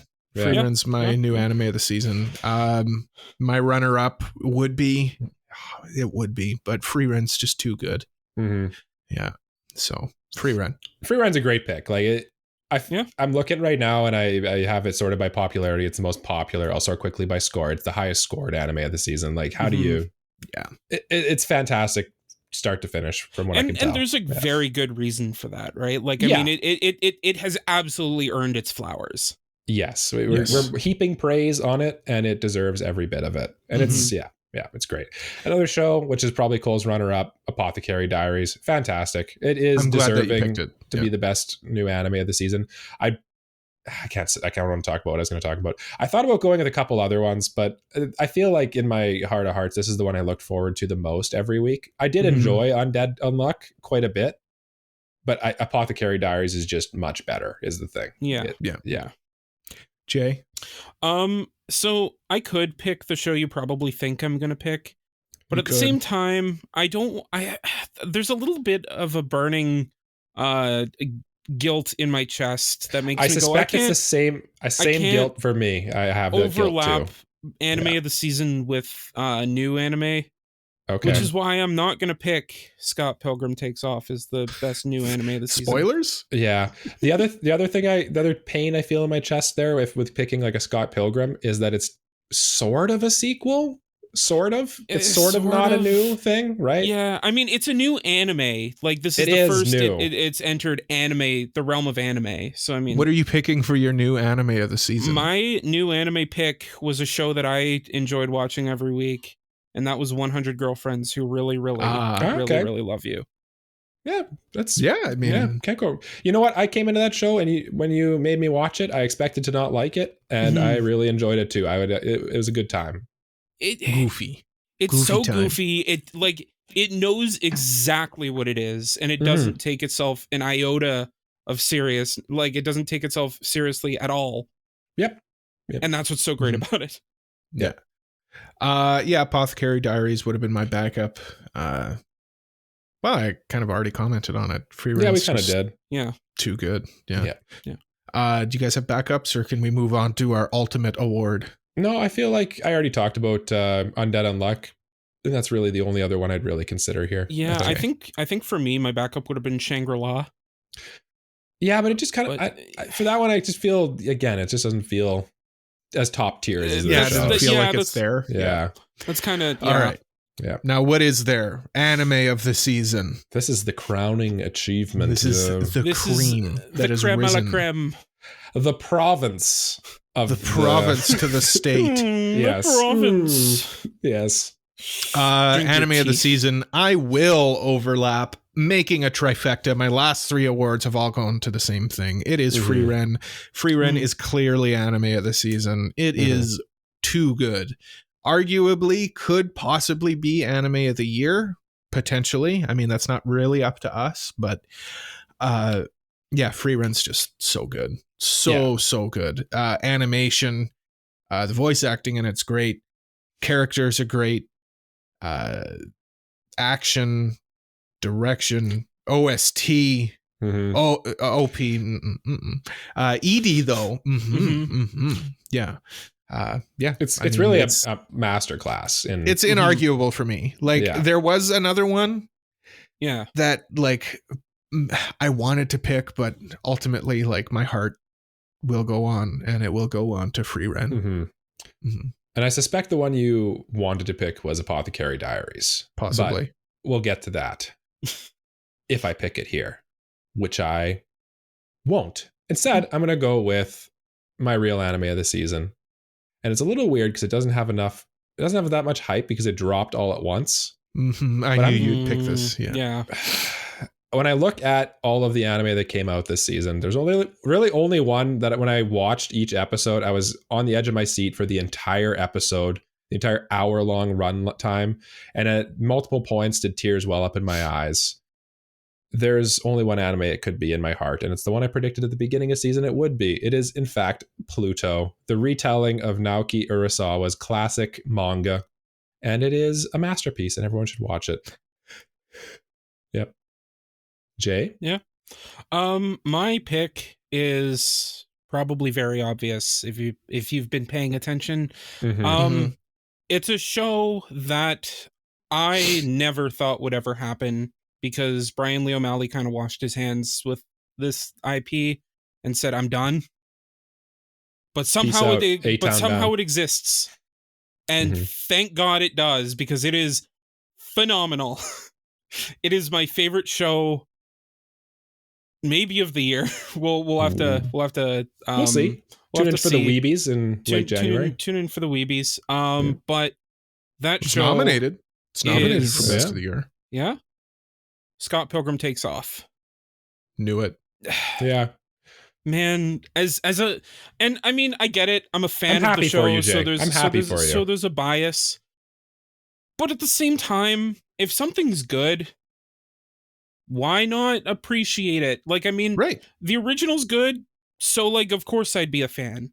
And you know what? I don't think you're the only person saying this is. I've heard people say this is the best anime of the year. You're not alone in this sentiment. And at the same time, it's Jay's Cyberpunk Edge Runners. Yeah, it really is. Legitimately, it really when is. I watched it, my first reaction was, this is how people who watch Cyberpunk Edge Runners felt. Yeah. No, it's really, that's a great take, Cole. That really is. Like, yeah. It like reinvigorated my love for this series, and like I get it. Like there are some people out there that hate this show, who were fans of Scott Pilgrim. There's always people. And like I get it. Like I get because it's that, anime. Like, well, that and because it's not what they expected. You know, like it's the same thing we were talking about at the beginning of the year when Trigun Stampede came out, that it wasn't exactly what they wanted. Yeah. But like if you look at it and you think and you are willing to accept change, it does so many things right, so many things well. And it's just the best show this season. And I think one show that we kind of should talk about a little bit is Apothecary Diaries, because we've talked about it a lot, and it deserves to be in this conversation for sure. And I'm kind of sad that it's left out. I'm kind of sad too. I mean, ultimately, there was some good shows this season. I sorted all the shows I watched by score, and like the top 3, not counting Attack on Titan, is Frieren, Apothecary Diaries, and Pluto. And then Scott Pilgrim is right after Dr. Stone. And it's like, that's tough competition. Yeah, man. no, exactly. Like that's kind of what I have to tell myself. It's like any other season, Apothecary Diaries would be nominated here. Yeah. But it's, I mean, yeah, it just came up against like Frieren is like, I think will go down as one of the best fantasy anime, like up there with Mushoku Tensei. I think it's I think it's better than Mushoku Tensei personally, but I mean, yeah, that's arguable. Yeah. But yeah, it makes me sad, but it is what it is, you know? Yeah. We're in a season where this, what is this? The 7th show, which is Scott Pilgrim Takes Off, is an 82%. Like that's wild. Yeah. That's crazy. We're in a stacked season. Yeah. We had a very good season. The other one that I want to mention is Eminence in Shadow. This show got so close to being my pick, but then Scott Pilgrim dropped. And I'm glad it did, because I didn't like the second season of Eminence in Shadow as much. Also, I like the look of Scott Pilgrim being nominated more than Eminence in Shadow. Me too. Yeah. Yeah. When you put it on the poster. Yeah. For at anime the same of the time, year. Yeah. This is my big middle finger to everyone who says this show isn't an anime. Oh no. I mean, hey, it's our podcast. You could have picked it. Yeah. I mean, obviously I mean, Girlfriend season 2 came out. Yeah. No, I'm kidding. I'm not even caught up on that one. What else came out? Tokyo Revengers season 2 part 2 came out. Mm-hmm. It sure did. Let me turn off the only show my anime filter here. What else did I miss out on? My new boss is Goofy coming in hot tier 2. That actually good. Like seemed like a lot of people liked it. And we should have put out a disclaimer that we didn't watch every show this season. Course. I would hope people wouldn't realize that. We are human beings. I only have so much time. This is our hobby that we sort of treat as a second job, but yes. Mm-hmm. Yeah. I mean, our fans are smart and they're understanding. If they listen to us weekly, they're beautiful and very smart people. Very smart. Yes. Now, Mike, tell us why Kabaneri God app was runner-up for anime. That's going to be up for tune into the middies. Yeah. Right before, I think that should be right before the weebies, but we'll see. Yeah. It usually is. It's usually the week before. I think next week we'll probably go over all of the nominees. Yes, I'm going to congratulate the list tonight or tomorrow. Congratulate, yes, that is a word that is said here on this podcast. But that's it for this week's episode of the Anime Protagonist Podcast. Thank you for listening. You can go to our website. Everything that we are linked to is over there, AniProPod.com. You can leave a like, review, subscribe, give us 5 stars, please. Tell a friend about us. Get lots of people to listen to us because this is a good podcast. Join our Discord as well. We've got watch parties over there, games, chats, etc. And if you really like us, why don't you consider supporting us on Patreon? You get an early episode over there, bonus episode, extra votes on our listener's choice, priority mailbag, voice chat, special chats on the Discord and everything. You also get your name read by me every week at the end of the episode. Mr. Family Guy 36, Elijah Wood, Braindead B-Dog, Super Mexi, Peach, Frama, Kratost, and Just Juzz. Thank you all so much. You are the most beautiful of They're the beautiful golden people. Goose of the podcast, of our beautiful people. The golden geese. Also, $5 off your first order from Tokyo Treat. Link in the description. Use code AniPro down there.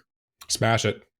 And smash that like button. Smash that like button. Ring the bell. Subscribe. Ring the bell to get notified on every future upload. Yeah. And if you're on YouTube, comment down below what your anime of the season was. We want to know. Yes. Do that. See, Mike's smart. Let us know in our Discord. Or tell us in the podcast discussion channel of the Discord. That link is also in the description too. Of course. But it's the end of the episode. We'll be back next week. But until we come back next week, Michael.